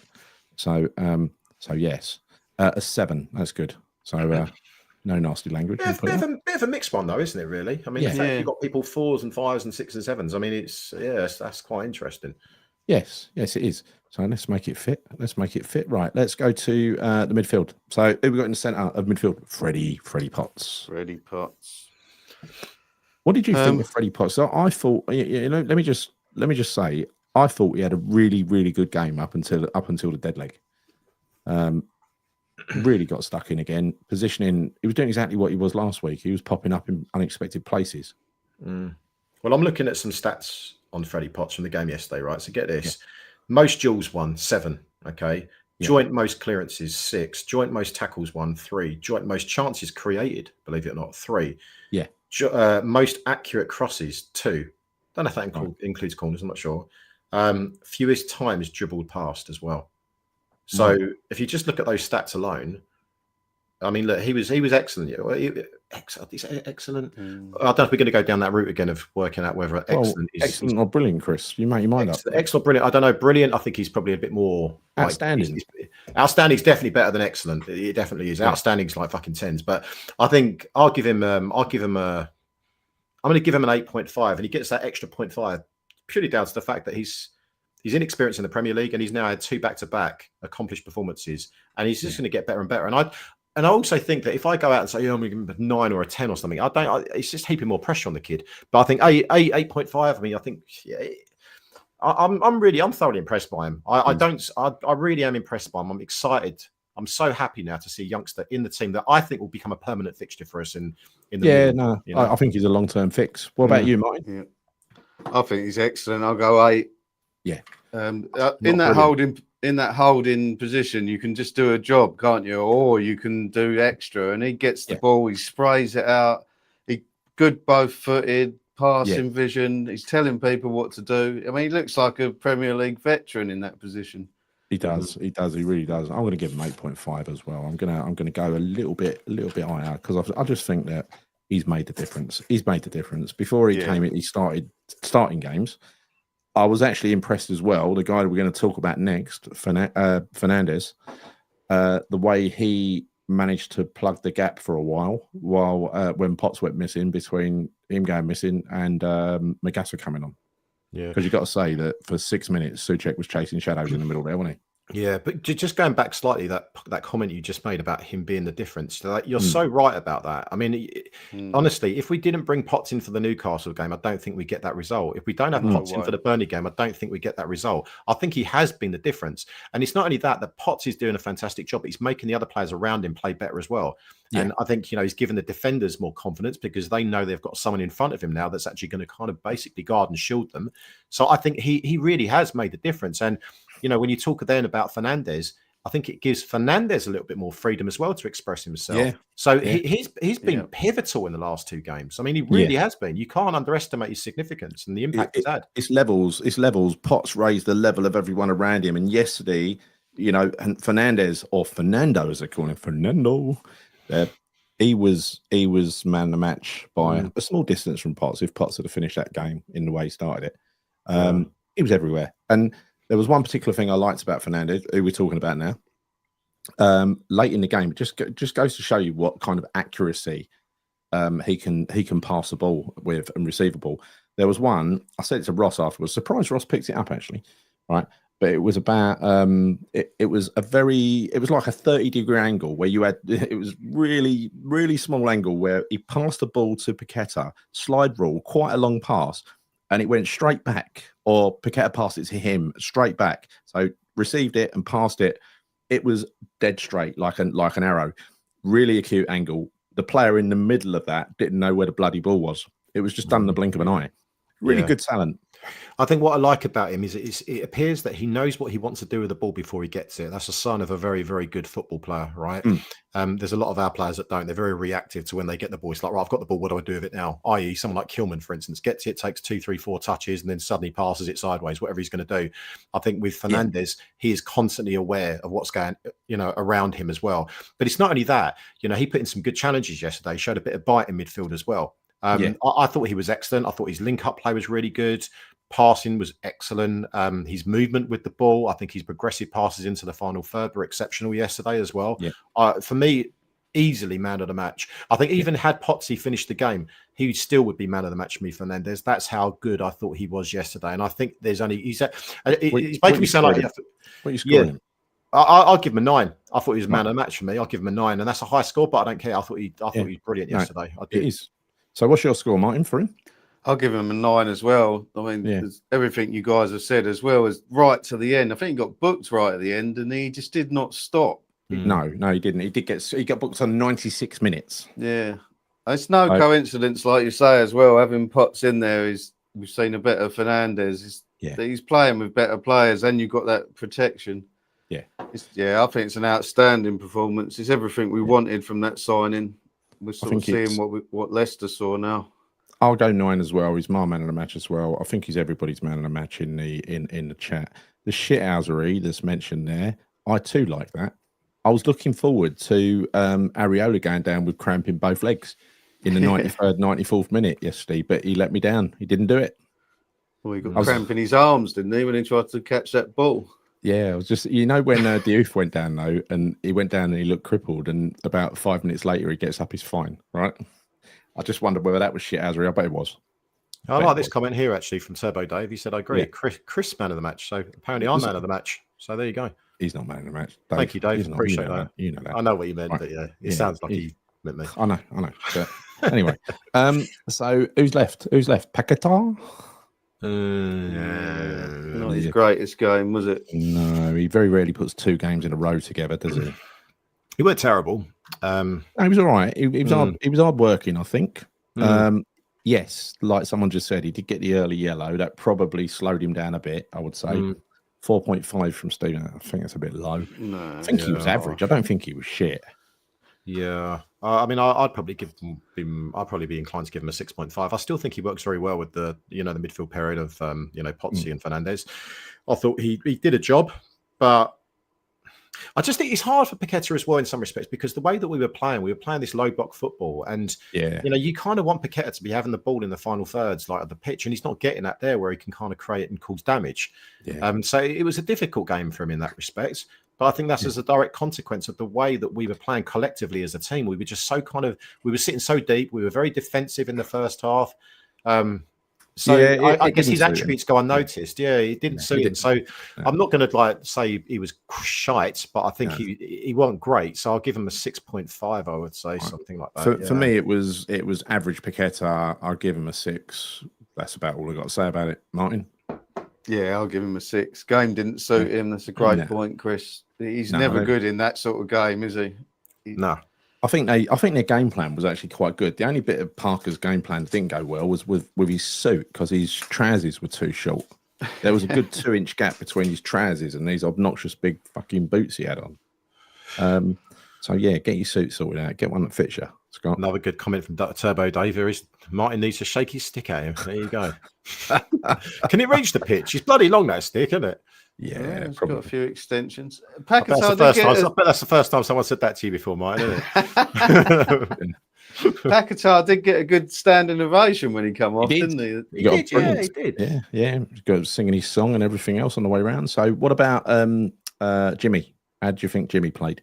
I mean, let me just say, I thought Jimmy was busy all the time he was on the pitch. One of his shots led to a goal. One of them was clearly a bloody corner that never got given. I don't mind if a player with a goal scoring record is encouraged. They're obviously encouraging him to have a shot at goal because that's part of his game before. I don't mind if he does that. There was a better ball onto Bowen, but belief is half of the challenge, right? You got to have a go at these things.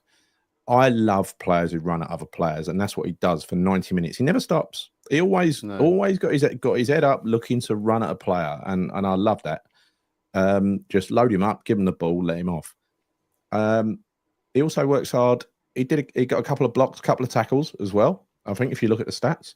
So I'm going to give him a 7. I'm going to give him a 7. I don't think he was spectacular, and he still misses that final ball, but he's got an assist there. And give him that 7. I'm going to be a bit more kinder than you, actually. No, I'm going to give him a 7.5 because for me, he appeared to be really the only attacking outlet that we had that was trying to do something creative, trying to get the ball into into dangerous areas, running at defenders. And I know there's not always that end product with him, but you can't fault the effort that he puts in to try and make things happen. And he I guess by default he did, in terms of his shot that eventually led to Callum Wilson's goal. I thought he's been consistently good now for the last few games, and it's really good to see. Obviously, he had that big injury. I think we're going to see a better and better Somerville, over the weeks and months ahead. So, I'll give him a 7.5. Not mad at a match for me, but definitely he was up there with probably one of our better performers. Yeah, I think I would give him that. Martin? Yeah, I'll give him a strong 7.5. I think the threat you get from him all the time is so valuable to us. And that is a hard team to break down as well. Oh, it is. Yeah. Oh, big time. So, subs, right? Igor. What about Wilson? We haven't got to Wilson. We haven't done Wilson. Yeah, 6.5. Good goal. Really? Oh, that's a bit harsh. I'll give him a 7 for the goal. I'll give him a 7. I think he got battered and bruised a little bit. That's what he does. That's his default setting, right? He's a good player. He can play the striker role for 60 minutes before he runs out of steam. He played 70 yesterday, and he was out of steam for 10 minutes. Nothing against him, but that's why I can't really be giving him a 9 and stuff like that, because unless he scores a hat trick, because he's literally a 60-minute player. I like what I see for the 60 minutes. I wish we had him 5 years ago. You know what I mean? I think he's a good player. I'd be inclined to give him a little bit higher than that because he scored a goal. People agree with you. People agree with you in the chat. It's all you can ask from a striker is to score a goal or goals, right? And he did that. I'll give him a 7. I'll revise it. That's my score. So, I'd give him a 7 as well. Yeah, Martin? 7 for me as well. He scored a goal. It was nice to see him score as well, wasn't it? It was nice to see him score. He makes the side so much more balanced as well, just having him up there. It's just a shame he only lasts, half, really, isn't it? From the second half onwards.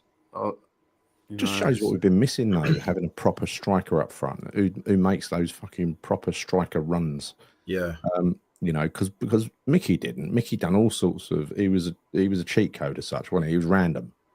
No one knew what he was going to do, and he was so physical. It was incredible. People used to bounce off him. He took players out of the game for other players. He was a unique proposition, Mickey. But he wasn't a traditional striker. No. Well, I also like the fact that undoubtedly Sullivan's going to have to stick his hand in his pocket for that goal because he's on his goal bonus, isn't he? So, that also is quite pleasing as well. Yeah, Two absolutely. starts in a week. That must have cost him quite a lot. Jared Bowen. We're not scored Jared yet, so no. I'll give him. I thought he tried to do it all himself, and he's got to avoid doing that because whenever we're struggling in a game, he literally takes a world on his shoulders and he tries to force it, and it never bloody works. Right? He's got to just try and G up the players around him and get the rest of the team to start playing rather than trying to do it on his own. That is what your captain's all about. So I'll give him. What's happened here? Browser's lost connection. What? That's just poor. But this is fine. This version of you is fine. Slightly darker hair, I might add. But yeah, it's fine. Might have to go to emergency backup camera number 2, right? You need to get. Do you know? It would be really good if you get that like kind of little cartoon, like caricature talking when you like lips moving when you're talking. That'd be amazing. That should be too hard to do. Yeah, that'd be good. I think. Yeah, definitely improvement. I think. Yeah. Oh, what's happened? I know. From a different angle now. It's a different camera. It's a different camera. Jesus, it's a bit bright, isn't it? Nice. Yeah. It's a bit bright. Yeah. So it's really bright. Yeah, I know. Need my sunglasses on now. Watching offensive, isn't it? I'm going to turn some of these lights off. It's a bit offensive. It's really bright, mate.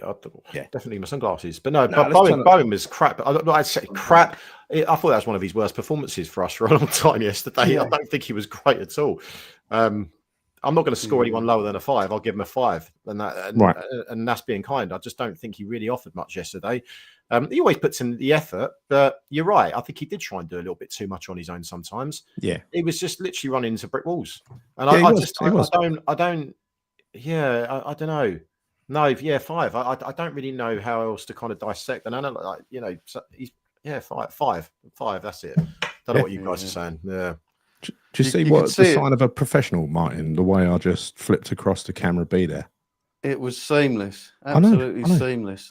That's the Sky experience coming in there. Right? You see, when something goes wrong, it's just straight away fixed. Although the lighting's a bit screwed up there, though, Gal. The lighting's a bit screwed up. It's better than nothing. At least the badge is lit up. You know what I mean? Yeah, well, that's the main thing. As long as the badge is there, doesn't matter about you, but as long as the badge is there, it's exactly. Go on, Martin. What were we saying, Bowen? I could tell from the moment the game started, he wasn't that sharp, Bowen. I wondered if he had a bit of a bug or something. There's just something. I mean, Carl Walker beat. How could you tell that? You could tell before the game started. How could you do that? As the game started, you said you're clairvoyant now, Martin. as the game started. Okay, all right. From the beginning of the game, I could just tell it was one of them Bowen games where he's not at the races. Yeah, it's no attack at him because he's brilliant most of the time, but something was up with him, whether he's got a bit of a bug or something. Even Carl Walker beat him to that goal. That wouldn't have happened on another match. No, he always works, doesn't he? He always works like a Trojan, doesn't he? So I'm just moving the camera around. See, that's better. I hope this doesn't happen when you're on Sky. Great comment here from Simon. Gary, you've got more cameras than Sullivan. I doubt that somehow. That is impossible. You know what I mean? There's cameras where you can't see them, right? So, right, and then we're on to substitutes. Igor, 11. No, I'm going to give him 11. Igor came on for not very long, really. What was he on for? About 15 minutes or something? 15, 20 minutes. He did well. Igor. And that little bit of fancy footwork, setting up the goal. He almost gets an assist for that. He gets a pre-assist. I've got to give him, because you can only mark him for the time he's on the pitch, right?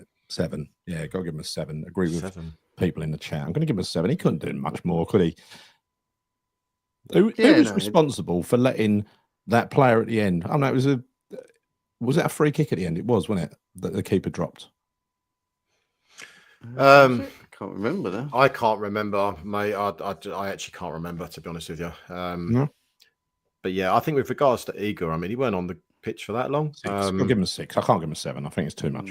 Yeah. But I mean, he didn't do anything wrong. Yeah, and you're right about that pass that he made as well. These pre-assists. So I'll give him a 6.5 for his pre-assist, as you call it. Yeah. Martin? I'll give him a 6. Didn't do anything wrong, but not long enough to do anything amazing. There's some great scores here. Look, they've got a 9.5 going on here. We've got a 9.5 for Igor. 9.5. The new Van Dijk. I've got to say that Van Dijk's looking pretty poor at the moment. He ain't great, is he? Although he did score today, disallowed. But yeah. How old is Igor? Is he young? I think he's around about 26, 27. I might be wrong. I don't know. I think Oh, so we haven't got someone who's old and knackered then. Which makes a surprise, right? I don't know. How old is Igor? You have to Google that. I don't know. I'm not sure. Someone in the chat tell us how old he is.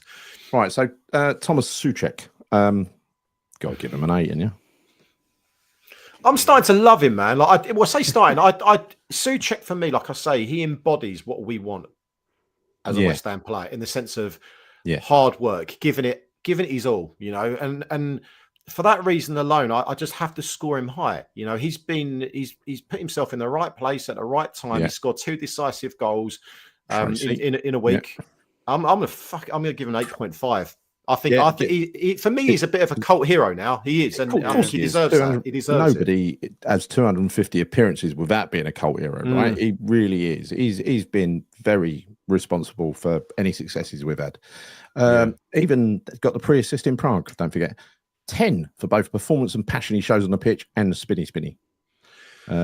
Do you know what? Like, I know the special one is you put down. You changed your mind, right? That would change our tune on this. I don't think I have, because like we talk about. I think when we spoke, we said he was a bench player, didn't we? We said keep him because he scores goals and he's a bench player. I don't mind. I don't know about you. And whenever we have said something, you know, remotely negative about him, it's because he's playing in a slow midfield, like double pivot with James Ward-Prowse or something like that, and it just is not suited to that at all. But you're right, coming on as an impact sub or a box crasher, whatever he's doing, he's proven to be very effective. So I think if we keep using him that way, perfect.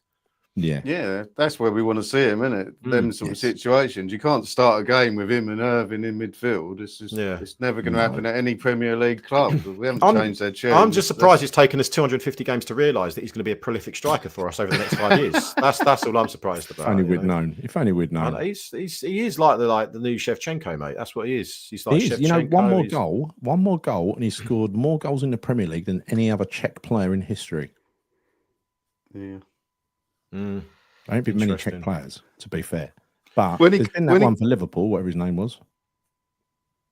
I'll tell you something else, right? Here's another stat for you, okay? And I saw this on Alex's TikTok video earlier on, so credit to Alex for this one, But he put down Thomas Sućek scored more Premier League non-penalty goals since the start of last season than Bukayo Saka, João Pedro, Richarlison, Morgan Rogers, Phil Foden, Dominic Solanke, Eze, Bruno Fernandez, Anthony Gordon, Amad Diallo, Noni Madueke, Leandro Trossard, and Gabriel Martinelli. He's level with Berger. Patrick Berger of Liverpool. Yes. He was a good player, right? But those stats I've just reeled off there, the fact that he scored more non-penalty goals than all of those players. It's amazing. It's amazing. That's pretty special. So you're selling him, you're a fool to yourself, because we're struggling against relegation. We need fucking goals, right? So this is where he comes into his own. Same as last year. Well, every season, really. Yeah, I was calling for him when I see him standing up on the bench. I was thinking, well, great, that's just what we need. And then he put him in midfield, and we started losing that midfield battle, didn't we? But he quickly changed and put him up front, and then that's what you see, the two different Sućeks. He can destroy a midfield or box crash a goal for you. He's got it all, mate. He's like, you stick him up front, he's Alan Shearer. You stick him in midfield, you know, he's got it all, mate. He's the ultimate accomplished midfield stroke striker. As Agami Ito says here, Lionel Cristiano Sućek. Who'd have thunk? Who'd have thunk it? Yeah. Well, now we know. Now we know. We want him to be an impact sub when needed. Sometimes it might. Yeah, well, that's exactly what he is to me. And like I said earlier, I don't think he's good, because we saw him against Fulham last year. You know, that game we got slaughtered. He played. No, it was the one. I can't remember what one it was, but he had a bad game and he started up front. It was after Antonio had come back from the long flight, and he was awful. The defenders were all over him. But you put him on against a defence that's just played, 60 or 70 minutes, and they're tiring a bit, and he's a fresh Thomas. He'd be a right pain in the arse. By the way, this comment from Charlie. Well, he hasn't got it all. He's fucking slow. I'm clearly joking. I'm not serious. No, he's got it all. Yeah, he's got almost it all. Yeah, he has. He's 99% there, any guy. Just that minor 1% would make him like a Ballon d'Or winner. A bit pace like Martyn. As fast as Martyn, he'd be all right. Oh, he'd be incredible. Be a dream, wouldn't he? It'd be a dream. Yeah, he is a great super sub, and every team needs a super sub, right? You need something to bring on from the bench to change the game around, and that's him. Yeah, for sure. He'll confuse the fuck out of anybody if he comes on late. He will. No one's going to try as hard as him. Sućek is a good squad. He's good for squad depth, and that is where January comes in. Yes.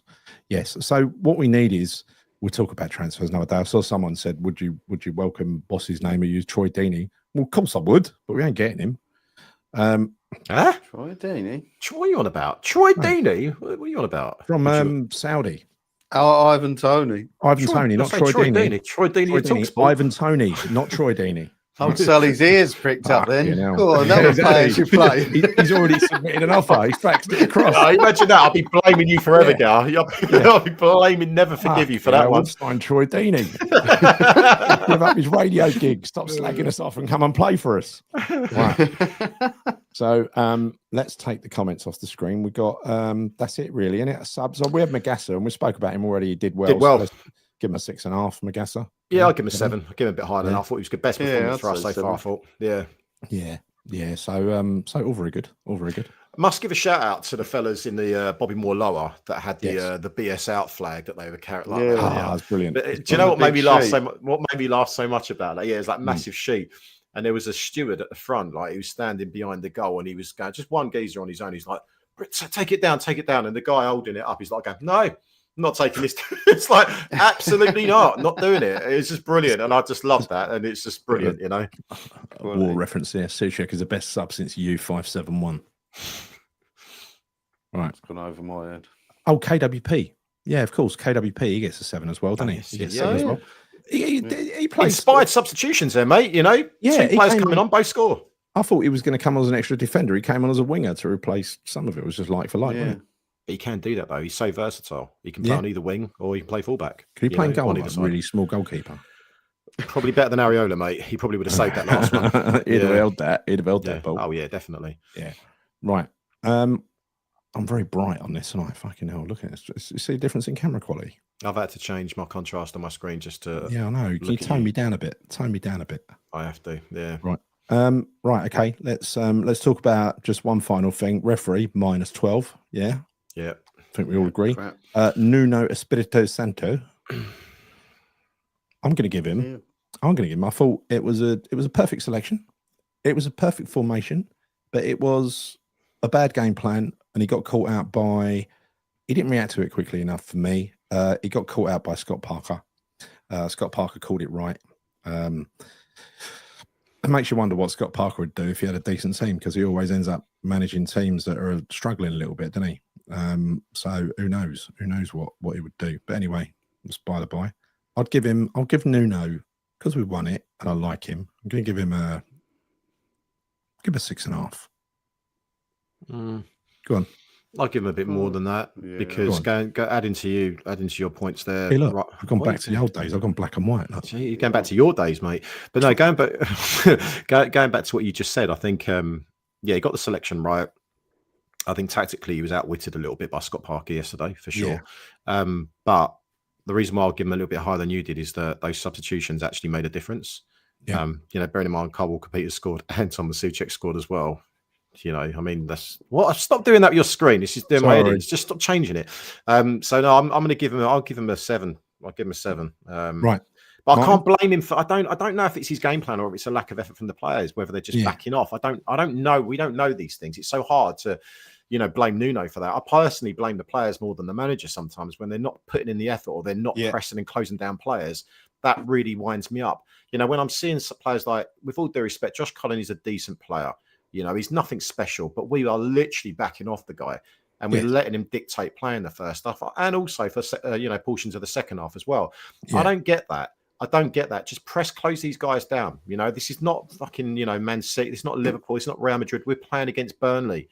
What the hell is that all about? We showed that if we do, press higher up the pitch, we can actually put in a bloody good performance. We've done it against Newcastle last week. So that annoyed me. And I don't know whether that's down to the manager or the players. And personally, I think sometimes I do blame the players more than the manager. I might be right, I might be wrong there. Unless it's Nuno's game plan to say, right, we need to sit back. I don't know. And I know that is kind of the way that he plays. He likes to play the low block naturally. Yeah. But he proved against Newcastle that you don't have to do that. So why do we suddenly revert and go back to a low block against the Burnley side? That I don't really get. I don't. I don't know if it was intentional because he picked a team that had a lot of attacking options in it. I don't know if it was. No, it's not bright anymore, Jason. I've just turned it down. See, not bright anymore. See, sorry to offend you. Black and white again. Sorry to offend you by my bright forehead. But yeah, I don't know. I think I'm going to give him no, I'll give him a 7. Troy Deeney was on TalkSport yesterday. He'll be playing for us next week. Don't worry about that. Right. Right, Martyn, what did you want to score Nuno? I'll give him a 7, but I think the subs worked again. I think in terms of like the tactical thing, I think Parker would have looked at that and known exactly how he would have played man for man because he weren't going to change anything from Newcastle. And I think they were prepared for that. They worked on it. There was no sort of deviation from it at all. So I think they was really prepared for it. But he couldn't have started with a different formation or anything. I don't think he had to just do much of the same in the Newcastle game. So, what are we playing Sunderland during the AFCON? I'm not sure. I actually don't know, to be honest. That'd be interesting, wouldn't it? They'd half their team. We'd done them 5-0, like the old days. I'm not even looking. I can't even look that far ahead with games at the moment. I'm just looking at the next 1 or 2, and that's it. So it's Bournemouth next, and then we just go from there. I hope Spurs are prepared for when Kudus comes back from the AFCON because he was very good last time he came back, wasn't he? Oh, blimey! Mate, he's not looking overly great. The last game or 2, he's not been particularly good either. So yeah, another draw yesterday. It's a tragedy, isn't it? It's a tragedy. You got to laugh at that though. Shout out to Richarlison for whipping his shirt off, thinking that he scored the winner. Love that. Absolutely love that. Every time he's done that, there's always go Spursy, Richarlison. Don't you learn? Every time he's whipped his shirt off when he scored a winner, what he thought would be a winner, they've ended up conceding. For Spurs, that is. Oh, we're playing them 24th of January, right in the middle of the AFCON, isn't it? Probably be back by then. No, only if they get knocked out early. Oh, Kudus never played. What, is he injured or sulking? Wonder what it is. Bit of both. That's what happens, isn't it? Yeah. No, yeah, you're right. He had a little niggle, didn't he? The last little niggle. I had a fucking little niggle with him. Yeah. Yeah. No, he didn't play. He didn't play in the European game midweek. I don't think so. I think he got an injury. I'm talking about the game before. So it was last weekend when he wasn't particularly talking of little niggles and Sunderland. Did you see that little tit, the one on Arsenal fan TV? Oh yes. Tried to dig out the Sunderland fans, and the steward got him by the collar. Held him up against the wall. So don't be fucking stupid, mate. I did see the message you sent around. Like, I'll actually scroll back through it. Yeah. I don't like that bloke. No, he had it coming, to be honest with you. A lot of those blokes from Arsenal fan TV have got it coming because some of them, not all of them, some of them are really decent, but some of them are just. Man City are catching them. They're going to start feeling the heat very soon. Aren't they? I mean, Man City are just winning every week now. Until they play us, of course, then it'll all come to an end. Well, look, decent today, that's for sure. Damien, 5 out of 10. Yep. Randy, 9.5 out of 10. Damien needs more than a striker. Right. So anyway, look, what would you rate the crowd yesterday? Let's rate the crowd. I'll give them March, 11 out of 10. Oh, fuck, mate. You know what? The crowd, incredible. Yeah. Look, we could have done a whole show talking about that. Honestly, I'm going to repeat myself again. I don't care. I'm so proud to have been there. So proud to be around all of those West Ham fans that were fighting for a club, passionate fans singing. It was brilliant. It was so good. Honestly, highlight of my weekend, Gal. Actually, highlight of my season. For sure, it beats any result. Best thing since Prague. Well, yeah. I mean, it just kind of, highlighted to me that West Ham is still very much alive, The heart is still there. Like I said, the heart is the fans. And it was a beautiful thing to see, mate. It really, really was. Loved it. Loved every second of it. So 11 out of 10, just like me. I don't think you can give it a score, mate. I'm just going to fucking say I'm not going to score a West Ham fans for the crowd at the March. No, it don't deserve a score. But inside the ground, 11 out of 10, right? Good effort. I'll tell you why it's 11 out of 10. Because first half, when things started to go tits up, same last week, the fans didn't get on the players' backs. And that is a new thing over there. I like it. The atmosphere brought from the march as well into the ground. There's a different sort of feel. It was great. This club can really get you down, can't it? But days like that makes you realise what we've actually got. It's the best club in the world. Oh, it is. And the fans are the best group of fans in the world, not just being biased. It's true. It's an objective fact. It is. But- No, it's factually true. It is factually true. Yeah. Yes.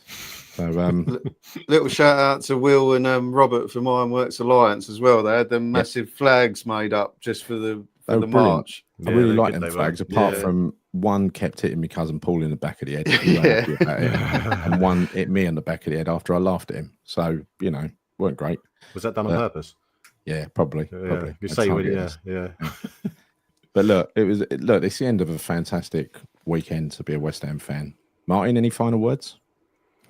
It's been after a terrible start to the season, it's been a really good sort of couple of weeks, isn't it? Yeah, Well, it has. yeah, We just started really winning. enjoyed it. So We're proud of winning. everyone One. who, Yeah. so proud of everyone who done the protests. It's just fantastic. Good to meet everyone on the day who enjoys the channel as well. It's brilliant day. Hold on a minute. Simon's got a question here. How many you think went to the march but not to the game? To be honest, I think a lot of people who went to the march went to the game. Yeah. Everyone I spoke to in the ground went to the game. It's There funny, was a lot wasn't of it? people. Went to There the was a march. lot of people also that went to the march and didn't go to the game as well. Yeah, though. yeah. Probably. I don't know. If I was to put a number on it, I mean, no one knows, do they? But if I was to put a number on it, I'd say 70%, 70-30. Yeah. Something like that. We had a guy when the march finished. He was asking us where the station is from there because he's so unused to being in that area. Mm. And he said, I wanted to get home just to watch the game at home in time. All will become clear, Paul. All will become clear in the next week or two, because there's an international break now, so there's time to prepare. We don't want to be promoting something that ain't happening next weekend. So there are some good ideas, some really good ideas coming up.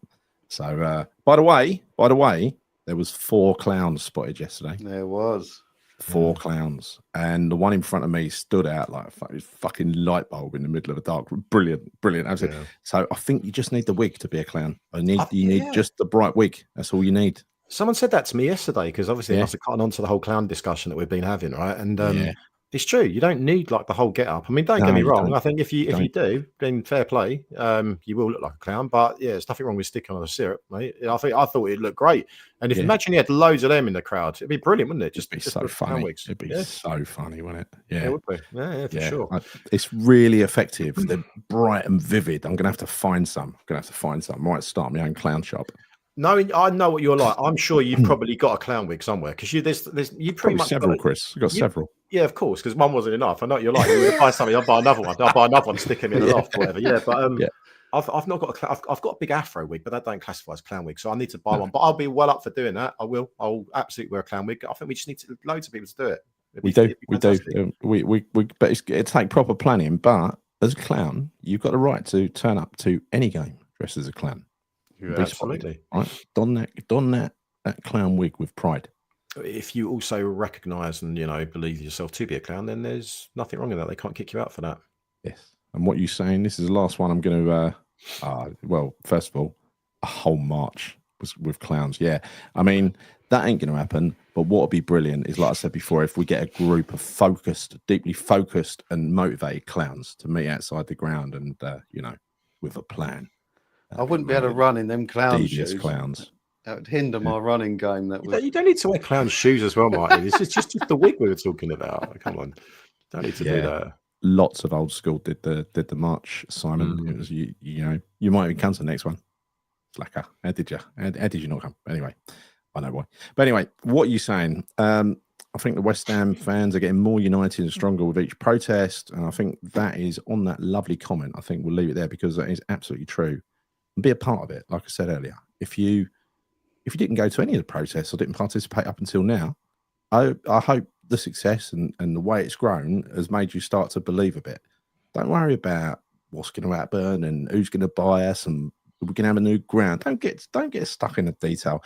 Do what you can affect, and that is join the protest and be counted. Be in the future, look back and say, I helped do that. I helped make a change at West Ham.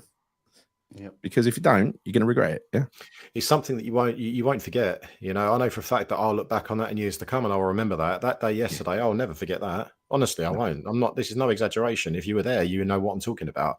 And I know for a fact that my boy will think the same thing as well in years to come. Yes. You'll think, "Do you know what? Do you remember that time? Yeah, God, all those thousands of fans turn up. It's amazing." It was a party. It was a party. Yeah. By the way, one final thing. If you haven't subscribed to the channel, please subscribe. The Bobby Moore Stand on YouTube. Give the video a like. Very, very important. And hit the bell notification icon. So thank you, Martyn. Thank you, Chris. Thank you. And let's hope next football weekend is as bloody good as this one. See you soon. I've got to change the outro. No, I ain't. Kevin New Wines.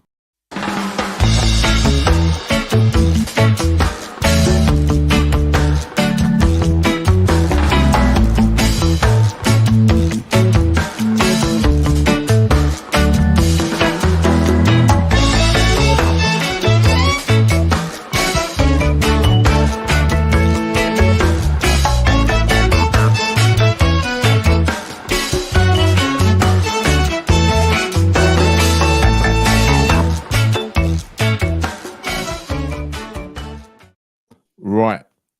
Where's he gone? Where's he gone?